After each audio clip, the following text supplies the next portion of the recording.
এশার নামাজ পড়ে আমার নবীজি সাহাবা একরামদের হাতে হাতে মেহমান 2 জন 3 জন 4 জন করে দিয়ে দিলেন। এই গরিব সাহাবী তালহা রাদিয়াল্লাহু তাআলা আনহুর কাছে গিয়ে বলছেন, তালহা একটা মেহমান বেঁচে গেছে, তুমি মেহমানটা তোমার বাড়িতে নিয়ে গিয়ে মেহমানদারি করো। বাজার নাই কয় মাসের, কয় মাসের বাজার? 3 মাসের বাজার নাই। এই 3 মাসের বাজার নাই। এই সাহাবী খালি ব্যাগ হাতে করে নিয়ে বাড়ির সামনে গিয়ে দাঁড়ায়া দরজায় নক করে বলছে, বউ দরজা খোলো। দরজা খোলা হয়ে গেল, সালাম বিনিময় হলো। সালাম বিনিময়ের পরে বউটাকে লক্ষ্য করে বলছে, বউ আমার এই যে ফাঁকা ব্যাগ, বাজার করার সময় পায় না, এই যে টাকা, কিন্তু আমি একজন মেহমানকে সাথে নিয়ে এসে যে রাসূল পাঠায়া দিয়েছেন, কি করা যায়? সঙ্গে সঙ্গে স্ত্রী স্বামীর কথায় রাগান্বিত তো হওয়া দূরের কথা, মুস্কে হাসি মেরে বলছেন আলহামদুলিল্লাহ। মেহমান পাওয়া মানে কি বলেন? জোরে বলেন, মেহমান পাওয়া মানে কি বলেন? আলহামদুলিল্লাহ। আর আমার আপনার নরমাল বউ যদি হতো, কি হতো বলেন? তোমার আত্মীয় তুমি দেখো, তোমার আত্মীয় তুমি দেখো না। মা, মেহমানকে পাবেন মানে ভাবতে হবে এই মেহমানের রিজিকটা মেহমান নিজে নিয়ে আসে, আপনি খাওয়ান না, আল্লাহ তাকে খাওয়ান। আল্লাহু আকবার, আল্লাহু আকবার। এখন স্বামী বলতেছে আমার স্ত্রী, তুমি তো আলহামদুলিল্লাহ কইলে, কিন্তু বাজার তো নাই, কি করবো, আমি কি খাওয়াবো তারে?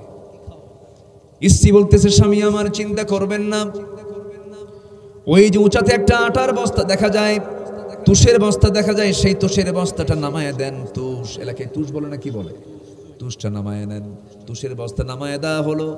সেই তুষের বস্তা এবার তিনি বলছেন, চিন্তা করবেন না, তুষের ভিতরে কিছু জব ছিল, খুদ ছিল। তিনি চালনা দিয়ে চালতে চালতে চালতে চালতে কিছু খুদ বের হলো। খুদটাকে খামির করলেন, পিষে পিষে আটা বানালেন। মোটে 2টা রুটি হয়ে গেল। 2টা রুটি সুন্দর করে বানায়া দিয়া স্বামীর হাতে দিয়ে বলছেন, স্বামী আমার 2টা রুটি আপনি মেহমানের সামনে দিয়ে দিবেন, আপনি দেরি করবেন না, আপনি দেরি করলে পরে আপনার একটা রুটি খাওয়া লাগবে, মেহমানের পেটটা ভরবে না। আমরা তো না খাওয়া আছি, 2টা রুটি দিয়ে চলে আসবে। চলে আসার সঙ্গে সঙ্গে আমরা দরজা বন্ধ করে দেব, দরজা লাগায়া দিয়া লাইট বন্ধ করলে ভাববে আমরা খেয়ে নিয়েছি। সারা রাত উপোস থেকে লাইট বন্ধ করে ঘুমের ভান করে ফজর সময় যখন হয়ে গেছে, মেহমানকে ডাক দিয়া মেহমানকে সঙ্গে করে মসজিদের দিকে রওনা দিয়েছেন ওই সাহাবী। সালাম শেষ করার সঙ্গে সঙ্গেই রাসূল দেখতে পাচ্ছেন সবাই চলে যাচ্ছে, সবাই বিদায় নিয়ে চলে যাচ্ছে।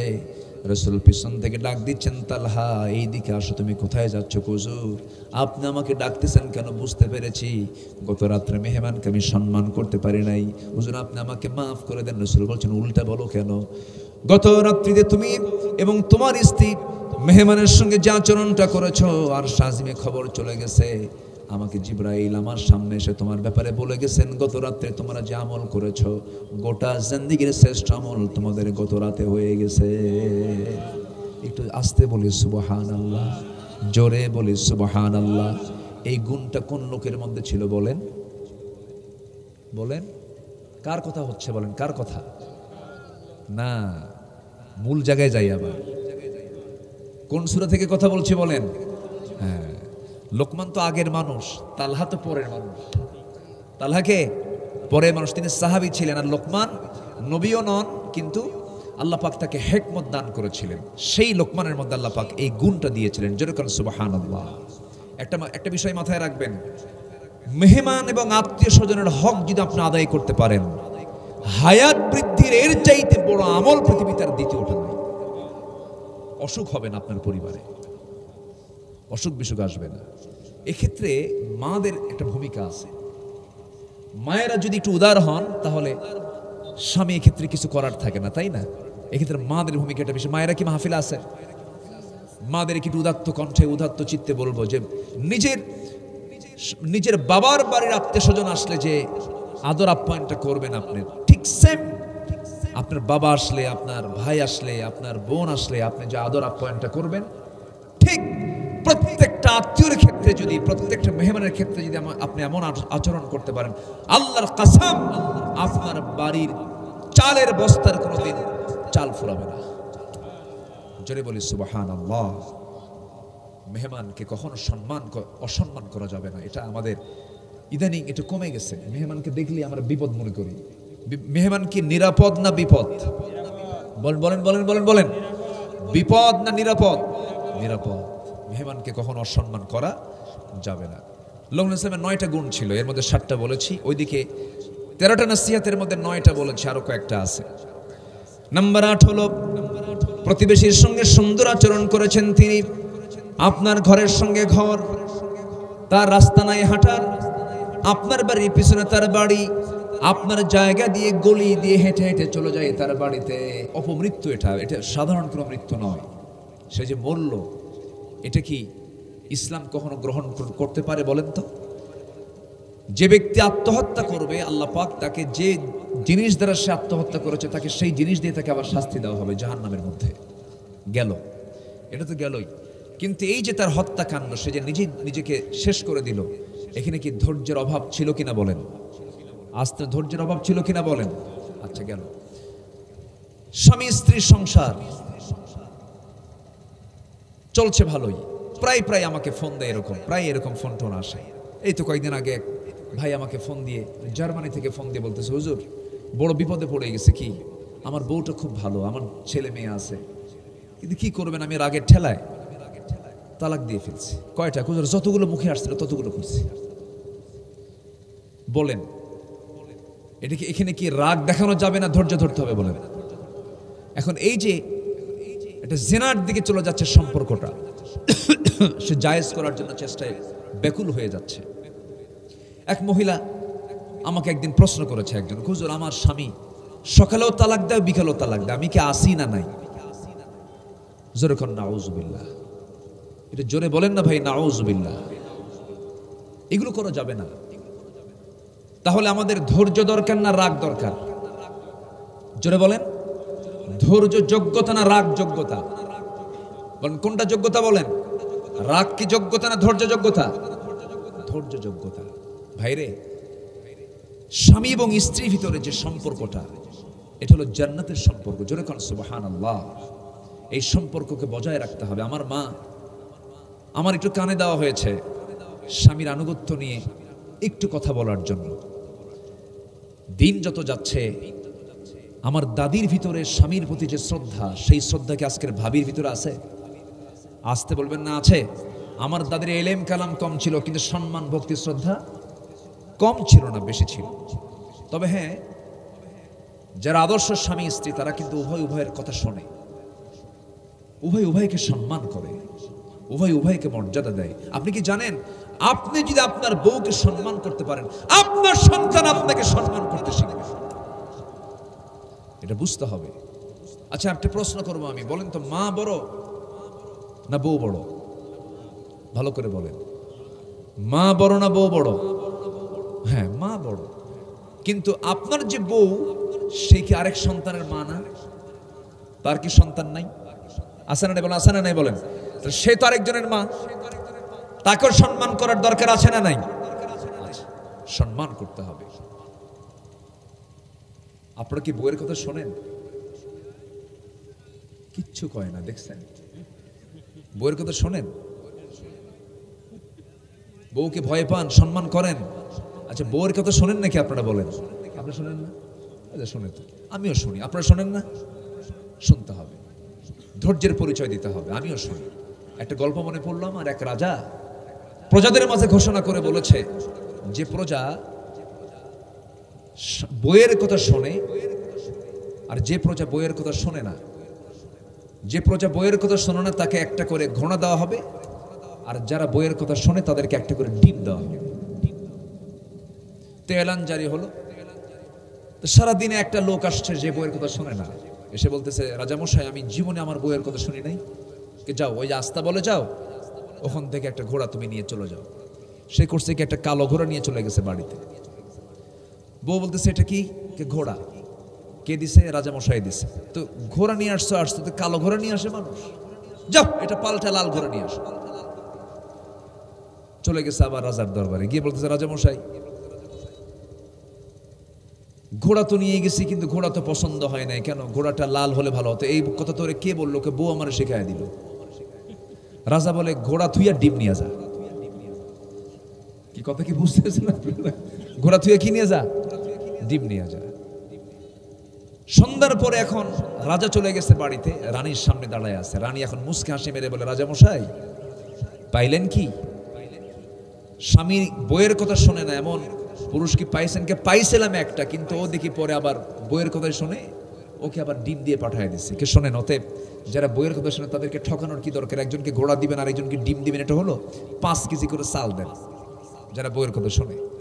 পরের দিন মন্ত্রী বর্গ নিয়ে, উজিরদেরকে নিয়ে বৈঠকে বসে বলতেছে যে, মাননীয় মন্ত্রী মহোদয়, ওই যারা স্বামীর কথা, যারা বইয়ের কথা শুনে যে সমস্ত স্বামীরা, তাদেরকে ডিমটা না দিয়া 5 কেজি করে চাউল দেওয়া হোক।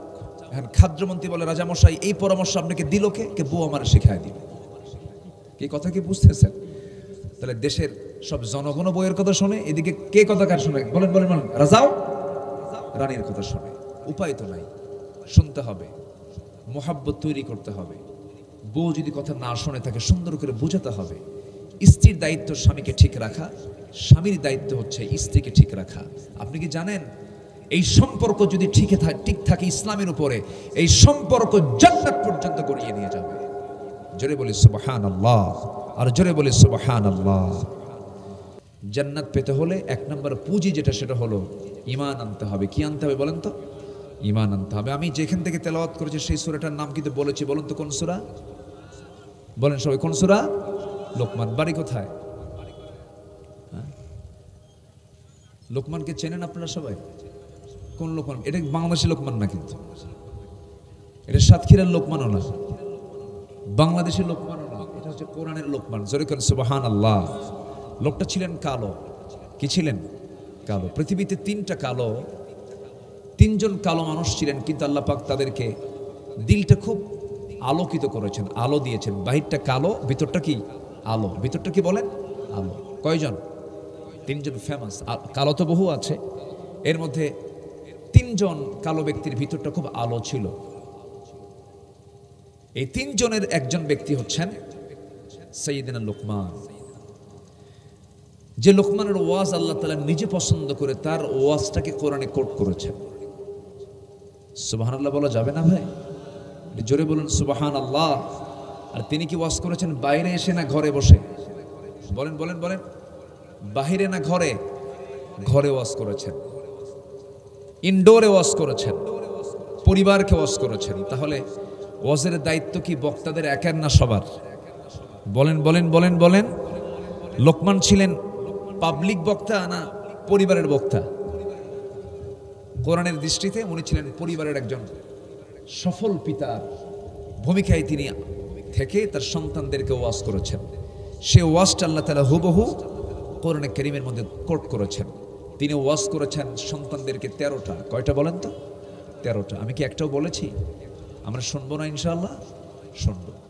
আমরা আমাদের পরিবারকে ওয়াজ করার জন্য এই লোকমানের ওয়াজটা আমাদের শেখা দরকার। আলোচনার ফাঁকে আমি একসময় 1 লাইন এটা বলে ফেলবো। সম্মানিত ভাইয়েরা, আমি বলেছিলাম কয়জন ব্যক্তি পৃথিবীতে কালো মানুষ ফেমাস বলেন তো? এর মধ্যে কয়জনের নাম বললাম? 1জন। আরো থাকলো কয়জন? আমরা এই 2জন ব্যক্তির ইতিহাসও, তাদের পরিচয় হালকা করে কিছু নিয়ে আসবো। জোরে বলি ইনশাআল্লাহ। আমি কিন্তু একটা একটা করে পয়েন্ট আউট করে দিচ্ছি। এগুলো সব আমাকে মনে করে দিবেন, যদি কোনো কোথাও বাদ পড়ে যায় আমাকে বলে ফেলবেন। আমরা ক্লাসে বসেছি কোরআনের, আমরা ভাগ্যবান, বলি আলহামদুলিল্লাহ। সবাইকে কোরআনওয়ালা হতে পারে? বলেন, সবাইকে কোরআনওয়ালা হতে পারে? সবাইকে কোরআনের দল করতে পারে? সবাইকে ইসলামী দল করতে পারে? সবাইকে দ্বীনের পথের মুজাহিদ হতে পারে? পারে না। এটার জন্য কপাল লাগে। কি লাগে? কপাল। হেদায়েত চাইতে হবে কার কাছে? আসতে বলবেন না, কার কাছে? তাই যদি হতো নবীর বউ কালেমা পড়তো, তাই যদি হতো নবীর ছেলে কালেমা পড়তো, তাই যদি হতো নবীর বাপ কালেমাওয়ালা হয়ে যেত, তাহলে হেদায়েত কোনো ব্যক্তির হাতে নয়। হেদায়েত নিশ্চিত 100% কার হাতে? এই জন্য হেদায়েত চাইবো আমরা কার কাছে? আল্লাহর কাছে। নামাজের মধ্যে আমরা প্রায় বলি, যারা পারেন ঠোঁট মিলে আমার সঙ্গে বলুন, ইয়্যাকা না'বুদু ওয়া ইয়্যাকা নাস্তাঈন ইহদিনাস সিরাতাল মুস্তাকিম সিরাতাল লাযীনা আন'আমতা আলাইহিম গায়রিল মাগদুবি আলাইহিম ওয়ালাদ-দাল্লিন। জোরে বলুন, আরো জোরে, আরো জোরে। হেদায়েত চাইবো আমরা কার কাছে? আল্লাহর কাছে।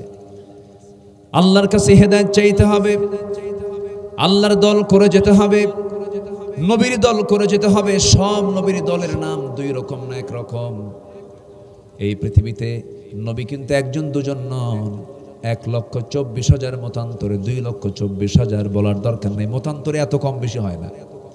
1,24,000 মতান্তরে 2,24,000 এতই কম বেশি হয়। মানে আমার কাছে এটা কেমন যেন মনে হয়। আমরা বলবো যে অসংখ্য পয়গাম্বর আল্লাহ পাক এই পৃথিবীতে পাঠিয়েছেন। আল্লাহু আকবার বলেন। অনেক পয়গাম্বর। লিকুল্লি কওমিন হাত, এমন কোন কওম নাই যে কওমের জন্য আল্লাহ পাক একটা হাত পাঠান নাই, একজন দাঈ পাঠান নাই, একজন হাদি পাঠান নাই। প্রত্যেকটা কওমের জন্য নবী পাঠিয়েছেন। তিনি কে? সকল নবী ছিলেন কওমের নবী, আর আমার নবী ছিলেন বিশ্ব নবী। সুবহানাল্লাহ বলবেন না? সকল নবী ছিলেন কিসের নবী? কওমের নবী। ওয়া ইলা মাদিয়ানা আখাহুম শুআইবা ওয়া ইলা আদিন আখাহুম হুদা। এরকম করে আদ জাতির জন্য, সামুদ জাতির জন্য, মাদিয়ানবাসীর জন্য নবী পাঠিয়েছেন। আর আমার নবীকে আল্লাহ রাব্বুল আলামিন বিশ্ব নবী করে পাঠিয়েছেন। সুবহানাল্লাহ বলা যাবে না? সকল নবীকে আল্লাহ রাব্বুল আলামিন কওমকে টার্গেট করে পাঠিয়ে দিয়েছেন। বনি ইসরাঈলদের জন্য আল্লাহ রাব্বুল আলামিন মুসা আলাইহিস সালাতু ওয়াস সালামকে পাঠিয়েছিলেন। এরকম করে নবীদেরকে কওমের জন্য পাঠিয়েছিলেন।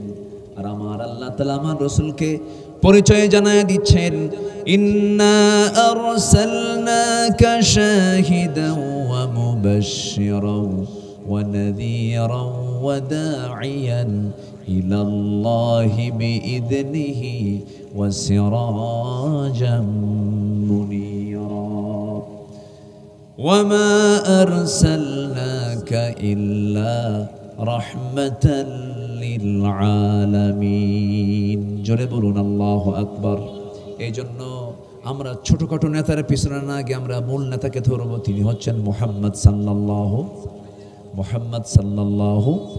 দল করব কার? জোরে বলেন, দল করব কার? আরো চিৎকার মেলে বলেন, দল করব কার? নেতা মানবো কাকে? বলেন একটু জোরে বলেন, মুহাম্মদ সাল্লাল্লাহু আলাইহি ওয়াসাল্লাম। যে নেতার সাথে আমার নবীর চরিত্রে মিল নাই, সেই নেতা মানা যাবে না। যে নেতাকে দেখলে আমার নবীর কথা মনে হয়, সেই নেতার কথা মানতে হবে। বিগত 16 বছর যে দল ক্ষমতায় ছিল, তারা একটা নির্দিষ্ট ধর্মই বানাইছিল। কি কথা কি বুঝতেছেন আপনারা? ওদের ধর্ম ছিল, ওদের ধর্মের নেতাও ছিল। যা মনে হতো তাই করতো ওরা। সবচাইতে বেশি জুলুমের শিকার হয়েছে 16 বছর নবীদের যারা উত্তরসূরি আলেম ওলামা। তাদের প্রতি অত্যাচার এমন পরিমাণ বাড়িয়ে দিয়েছিল, শেষ পর্যন্ত আলেমদের যে বদদুয়া, যে লানত লেগেছে, এমন লানত লেগেছে, পালানোর তো রাস্তা খুঁজে পায় নাই। শেষ পর্যন্ত একদম এক লাফে মাহবুবের দিল্লি গিয়ে পড়ছে। কি ঠিক কিনা বলেন?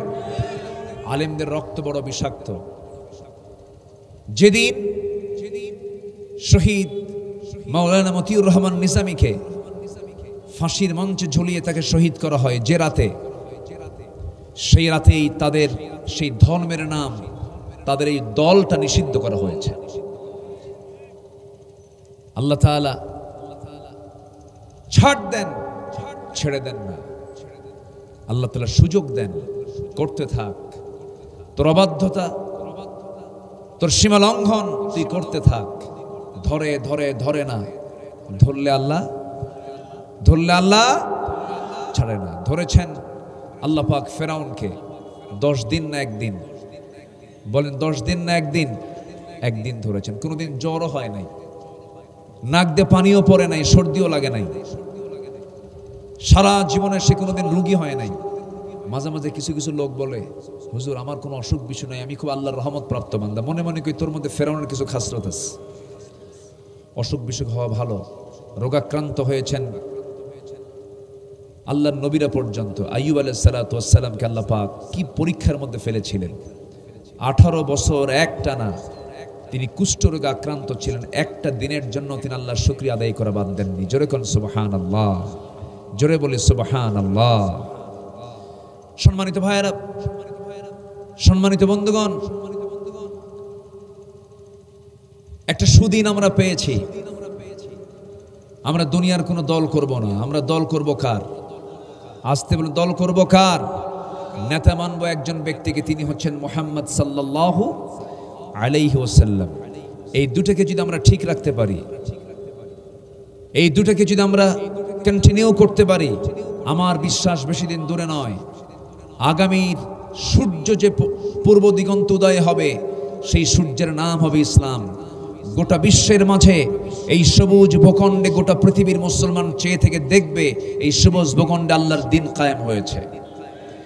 সেই সবুজ ভূখণ্ডে দিন কায়েম হোক, সবাইকে চান আপনারা? 71-এ আমার বাপ দাদারা রক্ত ঝরিয়েছিল জুলুম থেকে বাঁচার জন্য। 24 জুলাই আমাদের সন্তানরা রাজপথে নেমে স্বৈরাচারকে তারা হটায় দিয়ে দেশকে ফ্যাসিস্ট মুক্ত করেছে, ফ্যাসিবাদ মুক্ত করেছে। আরেকটি সংগ্রাম আমাদের এখনো পড়ে আছে যে কাজের জন্য, সেটা হলো সব দল দেখা শেষ, সব আইন দেখা শেষ। আমার আল্লাহর আইন আমার দেশকে আমরা দেখতে চাই। আল্লাহর জমিনে দিন কায়েমের জন্য যদি প্রয়োজনে জান মাল দিতে হয়, সবাইকে ময়দানে ঝাঁপিয়ে পড়তে রাজি আছেন? রাজি আছেন কারা কারা? হাত উঁচু করে দেখেন মুসলমান।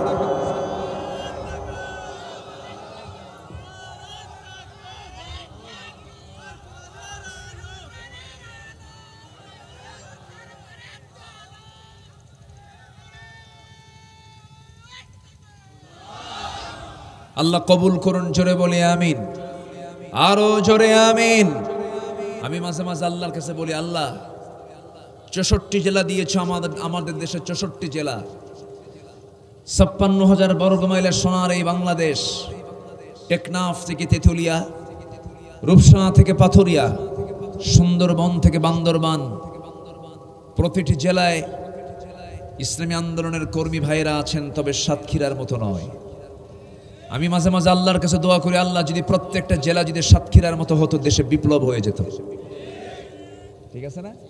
আর এই 16 বছরের সবচাইতে বেশি অবহেলিত, নির্যাতিত হয়েছে কোন জেলা?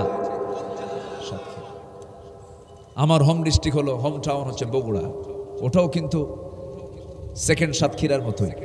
আমি সাতক্ষীরা বলবো না, তবে বগুড়াও ছিল একটা জুলুমের, মাজলুমের একটা জেলা। প্রচন্ড নির্যাতন জুলুমগুলো করা হয়েছে। এই সাতক্ষীরা সদরের সাবেক এমপি মহোদয়, বর্ষিয়ান রাজনীতিবিদ, একজন খ্যাতিমান আলেমে দ্বীন আব্দুল খালেক মন্ডল সাহেবের বাড়িকে বুলডোজার দিয়ে ভেঙে ফেলা হয়েছিল। বেশি দিন সময় লাগেনি, সময়ের ব্যবধানে যারা বুলডোজার দিয়ে, সরকারি লোক দিয়ে যারা অবৈধভাবে স্বাধীন দেশের এক নাগরিকের বাড়ি বুলডোজার দিয়ে ভেঙেছিল, সময়ের পরিক্রমায় তাদের ঘর বাড়ি প্রশাসন ভাঙনে জনগণ ভেঙে দিয়েছে। আল্লাহ আছেন না নাই? আসতে বলবেন না, আল্লাহ আছেন না নাই? তার বাস্তব আমরা দেখেছি কয়েকদিন আগে। কি মনে করেন? ঠিক আছে কিনা বলেন? ফেরাউন বেঁচে ছিল 1600 বছর, এরা ছিল 16 বছর। সংখ্যার যে মিল হলো কেমনে বুঝলাম না। সংখ্যার একটা মিল আছে না নাই বলেন? পরে হিসাব করে দেখি না, ফেরাউনের যে রোগ, এদের ওই রোগই ছিল। চেয়ারে বসলে চেয়ার ছাড়ে না, সুপারগুলো আটা দিয়ে বসে। কি আটা দিয়ে বসে? সুপারগুলো আটা দিয়ে। ইসলাম দিয়ে দল করে যাবে, আল্লাহর দেওয়া দিন ইসলাম। কার দল? কার দল বলেন?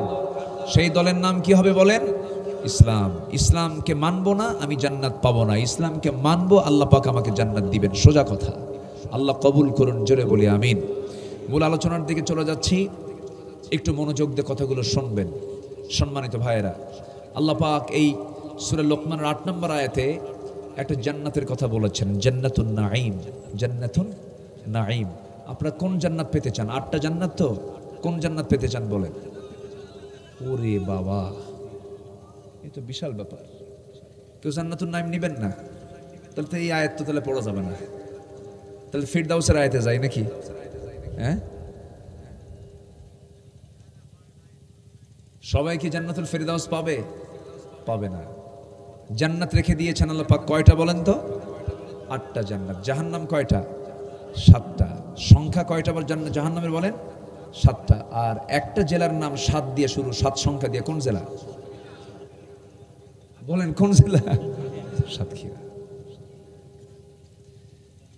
সাতক্ষীরার মানুষকে 7 সংখ্যা কি পরাজিত করে? 7 জাহান্নামকে মাইনাস করে 8টা খুঁজতে হবে। আমাদের এদিকে 8 জান্নাতের দিকে আমাকে খুঁজতে হবে, 8টা সংখ্যার দিকে খুঁজতে হবে। কোন আমলে কোন জান্নাত, কোন আমলে কোন জান্নাত আল্লাহ রাব্বুল আলামিন রেখে দিয়েছেন দেখেন। জান্নাতে মাওয়া একটা জান্নাত আছে, ওয়া আম্মা মান খাফা মাকামা রাব্বিহি ওয়া নাহান নাফসা আনিল হাওয়া ফাইন্নাল জান্নাতা হিয়াল মাওয়া। জোরে বলুন আল্লাহু আকবার। যে ব্যক্তি আল্লাহর ভয় দিলের মধ্যে লালন করবে, আল্লাহ রাব্বুল আলামিন তাকে জান্নাতে মাওয়া দিয়ে দিবেন। আবার এখানে বলছেন ইন্নাল্লাযীনা আমানু ওয়া আমিলুস সালিহাতি কানাত লাহুম জান্নাতুন নাঈম। জোরে বলুন আল্লাহু আকবার। ঈমান যারা আনবে, নেক আমল যারা করবে, তাদের জন্যই জান্নাতুন নাঈম রয়েছে। কিন্তু এটা এমন জান্নাত যে জান্নাতটা চিরস্থায়ী জান্নাত। এই জান্নাত থেকে কেউ কোনোদিন বের হতে পারবে না, বের হবেও না। বের হয়ে যাবে কোথায়? আবার বিরক্ত লাগবে না, এমন জান্নাত আল্লাহ পাক রেখে দিয়েছেন। জান্নাতের মধ্যে কোনো ঘুম নাই, জান্নাতের মধ্যে কোনো টয়লেট নাই, জান্নাতের মধ্যে কোনো পেশাবের কোনো কারবার নাই। নাস্তিকরা কয় হুজুর এগুলো কি ওয়াজ করে? টয়লেট ছাড়া কি মানুষ বাঁচে নাকি? বেকুব, তুই যে তোর মার পেটের মধ্যে 9 মাস ছিলি, কোন টয়লেটে তুই টয়লেট ছাড়ছিস? ক কি কথা বলছেন? মার পেটের মধ্যে পেশাব পায়খানা ছিল নাকি? বলেন ছিল না। আল্লাহ যদি আমাকে ওই মায়ের পেটের ভিতরে 10টি মাস যদি পেশাব পায়খানাকে মুক্ত রেখে যদি মার পেটে ধীরে ধীরে বড় করতে পারেন, তিনি কি জান্নাতের মধ্যে পেশাব পায়খানা বন্ধ রাখতে পারেন না? আসতে বলবেন না, পারেন না? পারেন না? জান্নাতে ঢুকে যদি পেশাব পায়খানায় হাতাই, তাহলে জান্নাত করে লাভ কি? জান্নাতে গিয়ে যদি ঘুমাই, যদি বলেন তো আমরা পৃথিবীতে কাজ করি বেশি না ঘুমাই বেশি? ঘুমই তো বেশি না, ঘুম। তবে কাজে আর কতক্ষণ থাকি আমরা? খাওয়া দাওয়া আছে, ওঠা বসা আছে, ঘুম আছে। যদি 60 বছর বয়স হয়ে থাকে, দেখা যায় 20 বছর ঘুমেই যায়। আর মার পেট থেকে জন্ম নেওয়ার পর তো 18 ঘন্টা ঘুম পারে। কয় ঘন্টা ঘুম পারে? 18 ঘন্টা। তাহলে যদি জান্নাতে গিয়ে যদি এরকম ঘুম পারে, ঘুম কি আমার জন্য লাভ না লস? আসতে কয় জান্নাতে যাওয়ার পরে যদি ঘুমাই, ঘুম মানে কি? তাজা না মরা? কন বলেন বলেন বলেন। ঘুম ঘুম পাড়ার দোয়া কি? ঘুমানোর দোয়া কি বলেন? আল্লাহুম্মা বিসমিকা। এরপরে কি? আমুতু। আমুতু মানে কি? বললাম আল্লাহুম্মা বিসমিকা আমুতু ওয়া হিয়া। আল্লাহ তোমার নামে মরলাম, তুমি এরপরে চিন্তা করো। জান্নাতে গিয়ে কোনো ঘুম হবে না। আবার জাহান্নামে গিয়ে পড়বে, ওখানে ঘুমাবেন, ওখানেও ঘুম হবে না, কোনো অজ্ঞান হবে না। লা ইয়ামুতু ফিহা ওয়ালা ইয়াহইয়া। সেখানে মরবেও না, আবার জীবিত থাকবে না, বাঁচবেও না। একটা কঠিন জায়গা জাহান্নাম। কিন্তু জান্নাতের ভিতরে অনেকদিন পর পর এটা ঢেকুস উঠবে। সমস্ত ঢেকুসের মধ্য দিয়ে হজম হয়ে যাবে, সব খাবারগুলো হজম হয়ে যাবে, পেশাব পায়খানা লাগবে না। সেই জায়গায় বান্দার কোনো ঘুমও হবে না, শুধু আনন্দের মধ্যে জান্নাতের মধ্যে কাটায় দেবে। জান্নাতের মধ্যে এমন কিছু নাই যা বাদ পড়েছে। বান্দাকে আল্লাহ বলবেন তোর মন যা চাই তুই তাই পাবি, এমন কোনো জিনিস নাই তুই পাবি না। জান্নাতের মধ্যে 4টা নহর আল্লাহ রাব্বুল আলামিন রেখে দিয়েছেন। দুধের নহর রেখে দিয়েছেন, মধুর নহর রেখে দিয়েছেন। দুধের নহর, মধুর নহর, পানির নহর, শরাবের নহর। কয়টা নহর বলেন? আসতে বলবেন না। কয়টা নহর? 4টা নহর। দুধের নহর, দুধ দুনিয়াতে আছে না নাই? মধুর নহর, মধু দুনিয়াতে আছে না নাই? মধুর প্রোডাকশন সবচেয়ে বেশি যে বনে, তার নাম কি বলেন? আসতে কয় রে বাবা, আমি কি দোয়া করে দেব নাকি? এই যাচ্ছেন কেন? বসেন। কোন বন? কোন বন? সুন্দরবনের মধু সবচাইতে আকর্ষণীয়। আলহামদুলিল্লাহ, আলহামদুলিল্লাহ বলেন। সবচাইতে বেশি স্বাদের সুস্বাদু হচ্ছে সুন্দরবনের মধুটা। কেন? বিশাল বড় তো, সেখানে সব মৌমাছিগুলো তৃপ্তি ভরে মধুগুলো সংগ্রহ করে। এই মধু আল্লাহর দেওয়া নিয়ামত। আল্লাহ পাক এই মধুর ভিতরে মৃত্যু রোগ ছাড়া সব রোগের ঔষধ রেখে দিয়েছেন। যেরকম সুবহানাল্লাহ। তাহলে আল্লাহ পাক ওষুধ বানানোর জন্য এই ওষুধ ফ্যাক্টরিকে সম্পূর্ণ টোটাল তুলে দিয়েছেন মানুষের হাতে না মৌমাছির হাতে? বলেন কার হাতে দিয়েছেন? মানুষের হাতে দেন না, কারণ মানুষ তো ভেজাল করে। মানুষ কি করে? ভেজাল করে। এই মৌমাছি আল্লাহ রাব্বুল আলামিন মধুর ডিপার্টমেন্ট তাদের হাতে ছেড়ে দিলেন। মধু যে সংগ্রহ করতে যায় মৌমাছি, 1 পাউন্ড মধু বানাতে 450 মৌমাছিকে প্রায় 20 লক্ষ ফুলে ভ্রমণ করতে হয়। 14 লক্ষ কিলোমিটার জার্নি করার পরে 1 পাউন্ড মধু তৈরি হয়। এই এলাকায় মধুর কেজি কত জানি না। কত? ঠিক আছে, 1000 টাকা ধরেন, 2000 টাকাই ধরেন, 3000 টাকাই ধরেন, কিন্তু 1 পাউন্ড মধু তৈরি করতে 450 মৌমাছিকে 20 লক্ষ ফুলে যাওয়া লাগে। 13.5 লক্ষ কিলোমিটার জার্নি করার পরে 1 পাউন্ড মধু তৈরি হয়। আর সেই মধুর ভিতরে যদি কোনো বান্দা ভেজাল দেয়, তার ফাঁসি কি একবার দরকার না বারবার দরকার? একবার দরকার না বারবার দরকার? বারবার দরকার। কত বড় অপরাধ! আল্লাহ পাক বললেন, বান্দা আমি এর মধ্যে সব রোগের ঔষধ রেখে দিয়েছি। এবং এই মধুটা তৈরি হয় হচ্ছে, কি সুন্দর করে দেখেন, মধু মৌমাছি যে মানে রসগুলো, ফুলের রসগুলো যে সংগ্রহ করে নিয়ে আসে, মুখে করে নিয়ে আসে না পেটে করে নিয়ে আসে বলেন তো? ভালো করে বলতে হবে। মুখে না পেটে? অনেকে কয় মুখে, অনেকে কয় পেটে। হুজুর দুইটাই বললাম, কোনটা রাইট আপনি কন? পেটে করে নিয়ে আসে। হ্যাঁ, ইয়াখরুজু মিন বুতুনিহা শারাবুন মুখতালিফুন আলওয়ানুহা। আল্লাহু আকবার, জোরে বলি আল্লাহু আকবার। মধুটা করে কি? ওই রসগুলোকে মৌমাছি মুখে করে নিয়ে আসে না পেটের মধ্যে নিয়ে আসে। এখন প্রশ্ন হলো, মৌমাছি পেটের কোন জায়গায় করে নিয়ে আসে? আমার আপনার পেটের স্টমাক হলো, পাকস্থলী হলো একটা, কিন্তু আল্লাহ পাক মৌমাছির পেটের মধ্যে পাকস্থলী করে দিয়েছেন দুইটা। একটা হলো খাবার পাকস্থলী, আর একটা হলো মধু রাখার পাকস্থলী। সুবহানাল্লাহ বলা যাবে না? জোরে কর সুবহানাল্লাহ। এরপরে ওই জায়গায় মধুগুলো রিজার্ভ করে নিয়ে মৌচাকে চলে আসে। মৌচাকে চলে এসে মৌচাকের দরজায় গিয়ে যখন দাঁড়ায় থাকে, পুলিশ মৌমাছির সেখানে অর্ডার নিতে হয়। সে যখন সিগন্যাল দিয়ে দেয় ভিতরে ঢোকো, তখন হাত পা চেক করে কোনো ময়লা আছে নাকি। ময়লা জীবাণু যদি কোনো মৌমাছির থেকে থাকে, 1 কামড় মেরে তাকে দুনিয়া থেকে বিদায় করে দেয়। ভিতরে ঢুকায় ঢুকায় মৌচাকের বিভিন্ন জায়গায় রানী মৌমাছি মধুগুলোকে সংগ্রহ করে রেখে দেয়। আমার বন্ধুগণ, আবার ওই মৌচাকের ভিতরে মধুগুলোর তাপমাত্রা যদি ভিতরে বেড়ে যায়, 35 ডিগ্রি সেলসিয়াস তাপমাত্রা, স্বাভাবিক তাপমাত্রা, মধু নষ্ট হবে না। 40 ডিগ্রি সেলসিয়াস হলে পরে সমস্ত মৌমাছিগুলো এক জায়গায় তারা দাঁড়ায়, পাখাটা ঝাপটান মারে উল্টা করে, ভিতরে থেকে বাতাসগুলো পাস করে দিয়ে আবার তাপমাত্রা স্বাভাবিক করে নিয়ে আসে।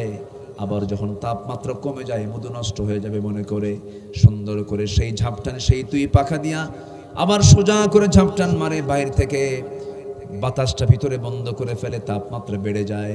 এমন করে মহান রব্বুল আলামিন মৌমাছিকে অর্ডার দিয়ে বান্দার জন্য মধু বানায় দিল।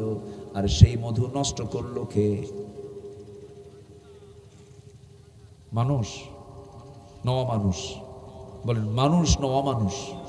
মানুষ না অমানুষ? অমানুষ। এরকম অমানুষ আমার দেশে আছে না নাই? আসতে বলবেন না, আছে না নাই? এই দেশের কত সম্পদ, আমার দেশে কোনো অভাব ছিল না। সেই সম্পদগুলো লুটপাট তো করলোই। লুটপাট করে দেশেই দেশে রাখলো না, লুটপাট করে সমস্ত সম্পদগুলো পাঠায় দিল হচ্ছে বাইরে। শত শত মেট্রো রেল তৈরি করা যেত, 30-40টা পদ্মা সেতু তৈরি হতো। যত পরিমাণ টাকা তারা পাচার করেছে। দেশের সম্পদ দেশে রাখি নাই কেন? দেশের প্রতি ওদের দেশের মোহাব্বত, যে দেশের যে টান, প্রকৃত টান ওদের নাই। কারণ ওদের বিয়াই বাড়ি হলো আমেরিকা। আসতে কোন কেন? ওদের বিয়ে বাড়ি হলো আমেরিকা। কে কতটুকু ইসলাম মানে, কার কতটুকু দেশপ্রেম আছে জনগণের বুঝতে আর বাকি নাই। সম্মানিত বন্ধুগণ, আমাদের জেগে ওঠার সময় হয়েছে এখন। সব শাসন আমরা দেখে শেষ করে ফেলেছি। চাঁদাবাজদের কোনো নেতৃত্বে বাংলার জমিন আর হতে দেব না।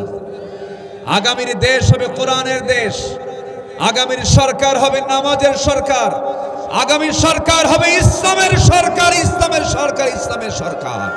রাজি আছেন কারা কারা? হাত উঁচু করে দেখেন মুসলমান।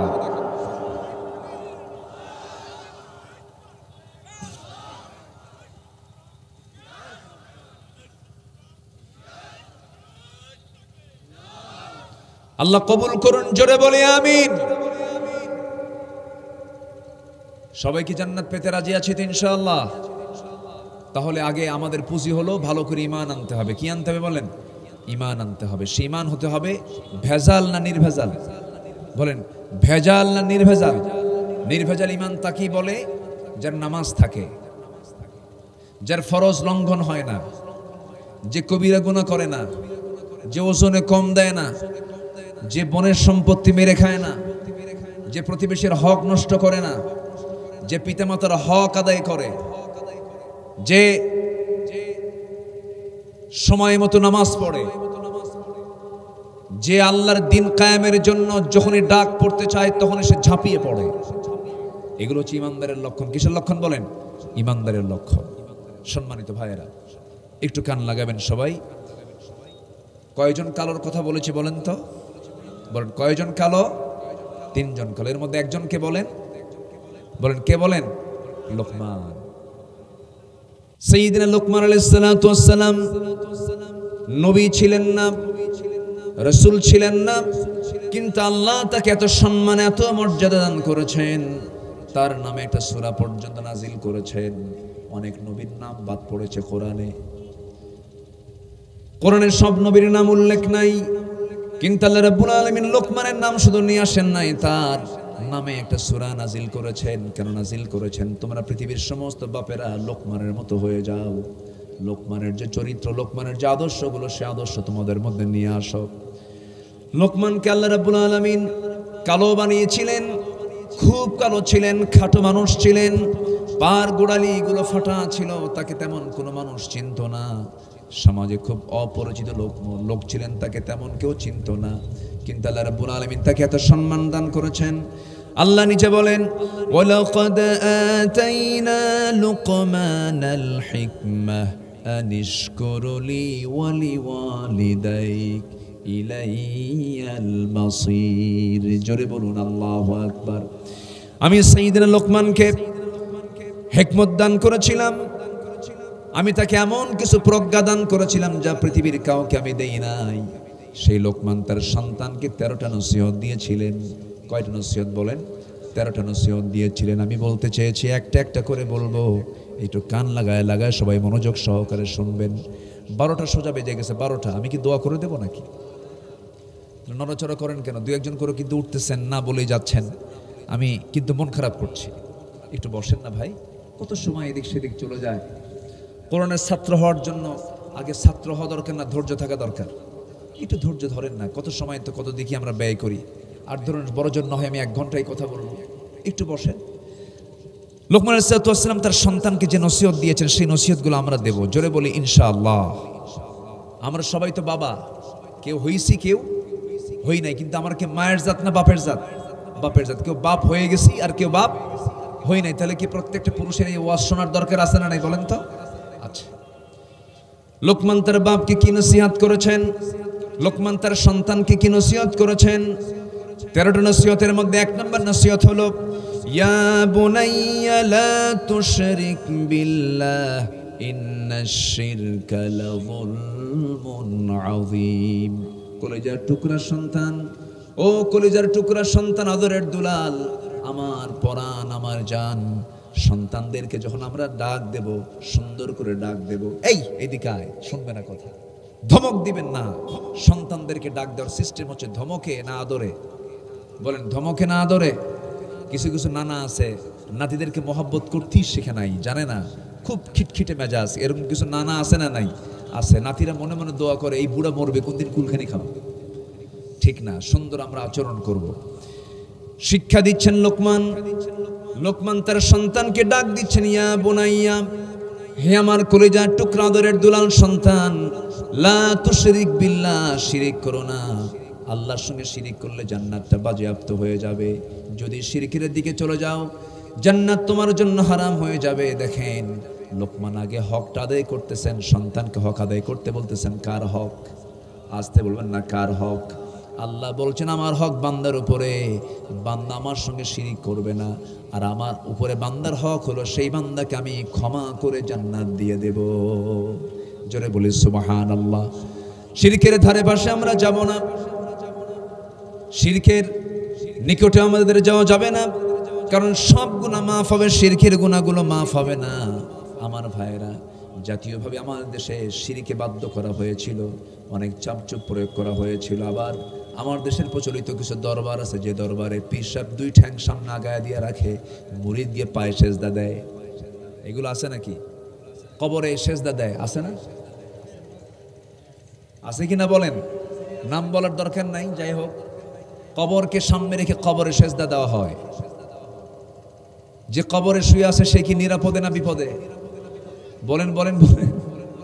সে তো নিজেই মরা মানুষ, সে আপনার কি করবে? আপনার তো সে কোনো উপকার করতে পারবে না। মৃত ব্যক্তির কাছে চাওয়া যাবে না, কোনো ব্যক্তির কাছে চাওয়া যাবে না। চাইবো আমরা কার কাছে? আসতে বলবেন না, কার কাছে? আমার নবীর কবরের পাশে গিয়ে যদি কেউ হাতও একটু উঁচু করে, হাত নামায় দেয়, সেজদা তো দূরেই থাকলো। আমার নবীর কবরে কোনো ফুল যায় না। যদি ফুল দেওয়া যদি কবরে জায়েজ হতো, পৃথিবীর সব ফুলগুলো গিয়ে জমা হতো আমার নবীর কবরে। তাহলে আমার নবীর কবরের চাইতে সম্মানিত কবর মাকবারা পৃথিবীতে দ্বিতীয়টা নাই। তুমি কোন পীরের দরবার, তুমি কোন ভণ্ডামি নিয়ে চিন্তা করো? তোমার দরবারে যাওয়ার জন্য, তোমার কবর জিয়ারা করার জন্য সেখানে পুষ্পস্তবক করতে হয়, ফুল দিতে হয়। এটা মুসলমানদের কাজ নয়, এটা শিরকের কাজ, এটা বিধর্মীদের কাজ। ঠিক কিনা বলে? এগুলো শিরকের কাজ, এগুলো করা যাবে না। কোনো কবরকে সেজদা দেওয়া যাবে না, কোনো কবরে ফুল দেওয়া যাবে না। এটা হারাম করে দিয়েছেন তিনি কে? আসতে বলবেন না, তিনি কে? দেখেন লোকমান তার সন্তানকে কি নসিহত করছেন, কি গুরুত্বপূর্ণ কথাগুলো বলছেন, যেন এই সন্তানগুলোকে আমি যেন জান্নাতেও পাই। বলি আল্লাহু আকবার, জোরে বলি আল্লাহু আকবার। নাম্বার 2 হলো পিতামাতার সেবা করবে। নাম্বার 3 হলো তাদের শুকর আদায় করবে। নাম্বার 4 হলো বাপ মা যদি ইসলাম বিরোধী হয়ে যায় তবুও তাদেরকে মোহাব্বত রাখবে, কিন্তু তাদের ইসলাম বিরোধী কোনো তৎপরতাকে মানা যাবে না, তাদের আনুগত্য তোমাকে করতে হবে। নাম্বার 5 হলো সন্তানকে আল্লাহর বরত্ব প্রকাশ, সন্তানকে আল্লাহর পরিচয় দিয়ে সন্তানকে বুঝাতে হবে বাবা আল্লাহ এত বড়, এত মহান, সব তিনি দেখেন। এরকম করে আল্লাহর বড়ত্ব প্রকাশ তিনি করেছেন। নাম্বার 5 হলো তিনি সন্তানকে নামাজ কায়েমের কথা বলেছেন। ইয়া বুনাইয়া আকিমিস সালাহ ওয়া আমুর বিল মা'রুফি ওয়ানহা আনিল মুনকার ওয়াসবির আলা মা আসাবাকা ইন্না যালিকা মিন আজমিল উমুর। জোরে বলুন আল্লাহু আকবার। নামাজ কায়েম করো হে আমার কলিজার টুকরা সন্তান। নামাজ কায়েম করার, নামাজ আদায় করার মধ্যে তফাৎ হলো। নামাজ আদায় হলো ব্যক্তিগত কাজ, আর নামাজ কায়েম হলো ব্যক্তিগত কাজ না সামষ্টিক কাজ। সামষ্টিক কাজে সংঘবদ্ধ কাজ, জামাতের কাজ। সংঘবদ্ধ জীবন আছে যার, রহমত আছে তার। সংঘবদ্ধ জীবন নাই যার, ঝুঁকি আছে তার, শয়তান তার ইমানটা মেরে নিয়ে চলে যাবে। আমার ভাইয়েরা, নামাজ কায়েমের সংগ্রামের জন্য সন্তানকে বাপ নসিহত করছেন, বাবা নামাজ কায়েমের সংগ্রাম করো, নামাজ কায়েমের জন্য কাজ করো। নামাজ কায়েম যারা করতে চায় তাদের নেতৃত্ব মেনে নাও। আমার ভাইয়েরা, সন্তানদেরকে বলতে বাবা তোমরা আল্লাহর দল করবে, দুনিয়ার কোনো দল করবে না, এমন করে সন্তানদেরকে নসিহত করতে হবে। সৎ কাজের আদেশ দাও। নাম্বার 7 সৎ কাজের আদেশ দাও। নাম্বার 8 হলো অসৎ কাজের বাধা দিবে। হে আমার কলিজার টুকরা সন্তান, কোন অসৎ কাজ পেলে পরে সৎ কাজের জন্য মানুষকে ডাকবে, অসৎ কাজের জন্য বাধা দেবে। আমার বন্ধু এই সমস্ত সুন্দর করে নসিহতগুলো করছেন। যে কালো মানুষটার নাম বলছিলাম, সেই কালো মানুষটার নাম কি বলেন? বলেন বলেন বলেন বলেন। তাকে প্রশ্ন করা হলো, লোকমান, আল্লাহ তোমাকে সম্মান এত দিয়েছেন কেন, কি কারণে? তিনি বলেন, আল্লাহ পাক আমাকে কিছু গুণ দান করেছেন, সেই গুণের কারণে আল্লাহ পাক আমাকে এত সম্মান দিয়েছেন। তার ব্যক্তিগত 9টা গুণ ছিল: দৃষ্টি নিম্ন মুখে রাখা, মুখ বন্ধ রাখা, হালাল জীবিকার জন্য সন্তুষ্টি থাকা, লজ্জাস্থানকে সংরক্ষণ করা, সত্য কথায় অটল থাকা। নাম্বার 6 হলো অঙ্গীকার পূর্ণ করা। নাম্বার 7 হলো মেহমানকে সম্মান করা। মেহমানকে সম্মান করা। আজকের সমাজে দেখবেন কিছু কিছু জায়গায় আছে, কিছু কিছু পরিবার আছে, মেহমানকে দেখলে আলহামদুলিল্লাহ না বলে কয় কি? মেহমান দেখলে আমরা কি বলবো বলেন? মেহমান পাইলে কি বলবো? জোরে বলেন, আরো জোরে বলেন। আর মেহমান পাইলে কিছু কিছু পরিবার আছে বলে নাউজুবিল্লাহ, বিপদ মনে করে। কিন্তু আপনি মাথায় রাখবেন, আপনার হায়াতকে যদি আপনি বাড়াতে চান, আত্মীয়ের সঙ্গে সম্পর্ককে মজবুত করবেন। হায়াত যদি বাড়াতে চান, মেহমানকে বরকত মনে করবেন। যার বাড়িতে মেহমান বেশি থাকে, আল্লাহ পাক তার বাড়ির রিজিক কখনো ফুরান না। জোরে কোন সুবহানাল্লাহ। এমন কিছু পরিবার আছে না? আছে না? আছে। মেহমান হাড়িতে সব সময় মেহমানের খাবার থাকে। একজন নবী ছিলেন যিনি মেহমান ছাড়া একটা বেলাও খাননি। তিনি কোন নবী বলেন? বলেন, কেউ তো বললেন না। হ্যাঁ, এই যে জবাব দিয়েছেন, ইব্রাহিম আলাইহিস সালাতু ওয়াস সালাম। আমাদের জাতির পিতাকে বলেন। 16 বছর চিন্তাই করে নিছিল না এটা জাতির পিতা? 16 বছর চিন্তাই করছিল না? আল্লাহ পাক আমাদেরকে আবার উদ্ধার করেছেন নাকি? এমন এমন পিতা, 6 আগস্টের দিন সেই পিতার মাথা ভাঙ্গা উপরে যা বসে আছে। ডক্টর ইউনূসকে প্রশ্ন করা হলো যে এরকম মাথা ভাঙ্গা হচ্ছে, এগুলো কেমন আচরণ? বলা হলো, এই প্রশ্ন আমাকে করেন কেন? যার মাথা ভাঙছে তার বেটিকে প্রশ্ন করেন। ঠিক কিনা বলেন? সেই ইব্রাহিম ইসলাম তিনি মেহমান ছাড়া খেতেন না। আমার নবীজি সাহাবায়ে কেরামকে নিয়ে আলোচনা করছিলেন। এক গরিব সাহাবী, তার বাড়িতে 3 মাসের বাজার নাই। কয় মাসের বাজার নাই বলেন? 3 মাসের বাজার নাই। তো স্বামীর পকেট থেকে কিছু কয়েন জমা করে করে তার বউ কিছু টাকা জমা করছিলেন। সেই জমাকৃত টাকাগুলো 3 মাসের মাথায় স্বামীকে দিয়ে বললেন, স্বামী আমার, আপনার পকেট থেকে কয়েনগুলো জমা করছিলাম। স্বামীর পকেট থেকে বউ যদি টাকা না বলে নেয়, এটা জায়েজ না না জায়েজ? হ্যাঁ, কিছু কয় না, বলেন, ভালো করে বলেন। জায়েজ না না জায়েজ? জায়েজ বলে দেব? ভালো করে কন কি? এক সাহাবী আমার নবীর কাছে এসে বলতেছে, হুজুর, আমার স্বামী খুব কৃপণ, প্রয়োজনীয় জিনিসও দেয় না, আমি কি তার কাছ থেকে না বলে কিছু নিতে পারবো? রাসূল বললেন, খুযি মা ইয়াকফিক। রাসূল বললেন, তুমি অতটুকু নিতে পারো যা তোমার প্রয়োজন, এর চাইতে বেশি নিলে আবার ওটা গুনাহ হবে। কি কথা কি বুঝতেছেন আপনারা? এটা প্রয়োজনীয় জিনিস স্বামী দিতে চাচ্ছে না, তখন আপনি এটা না বলে নিতে পারবেন, তাছাড়া নেওয়া যাবে না। তো এই কয়েনগুলো নিয়ে বললেন যে আমার স্বামী, আপনি এটা নিয়ে একটু বাজার করে আসেন, আজকে তৃপ্তি ভরে রাতের বেলা একটু খাবো। খালি ব্যাগ নিয়ে চলে গেছেন। আজান পড়ে গেছে। এখন আজান হলে পরে বাজার আগে না নামাজ আগে? জোরে বলবেন, জোরে বলবেন। বাজার আগে না নামাজ আগে? নামাজ আগে। নামাজের জন্য মসজিদে ঢুকেছেন, ইমাম হচ্ছেন। আমার নবী নামাজের মধ্যে কত মজা, নামাজ শেষ করে ফেললেন নবীজি আমার। নামাজের পরে বয়ান শুরু করলেন। আসর হয়ে গেল, বাজার হলো না। আসর নামাজ শুরু হলো, মাগরিব পর্যন্ত বয়ান শুরু হলো, নামাজ আর হলো না। মাগরিব এশা পার হয়েছে, তার বাজার করা হলো না। এশার নামাজ পরে আমার নবীজি সাহাবায়ে কেরামদের হাতে হাতে মেহমান 2 জন 3 জন 4 জন করে দিয়ে দিলেন।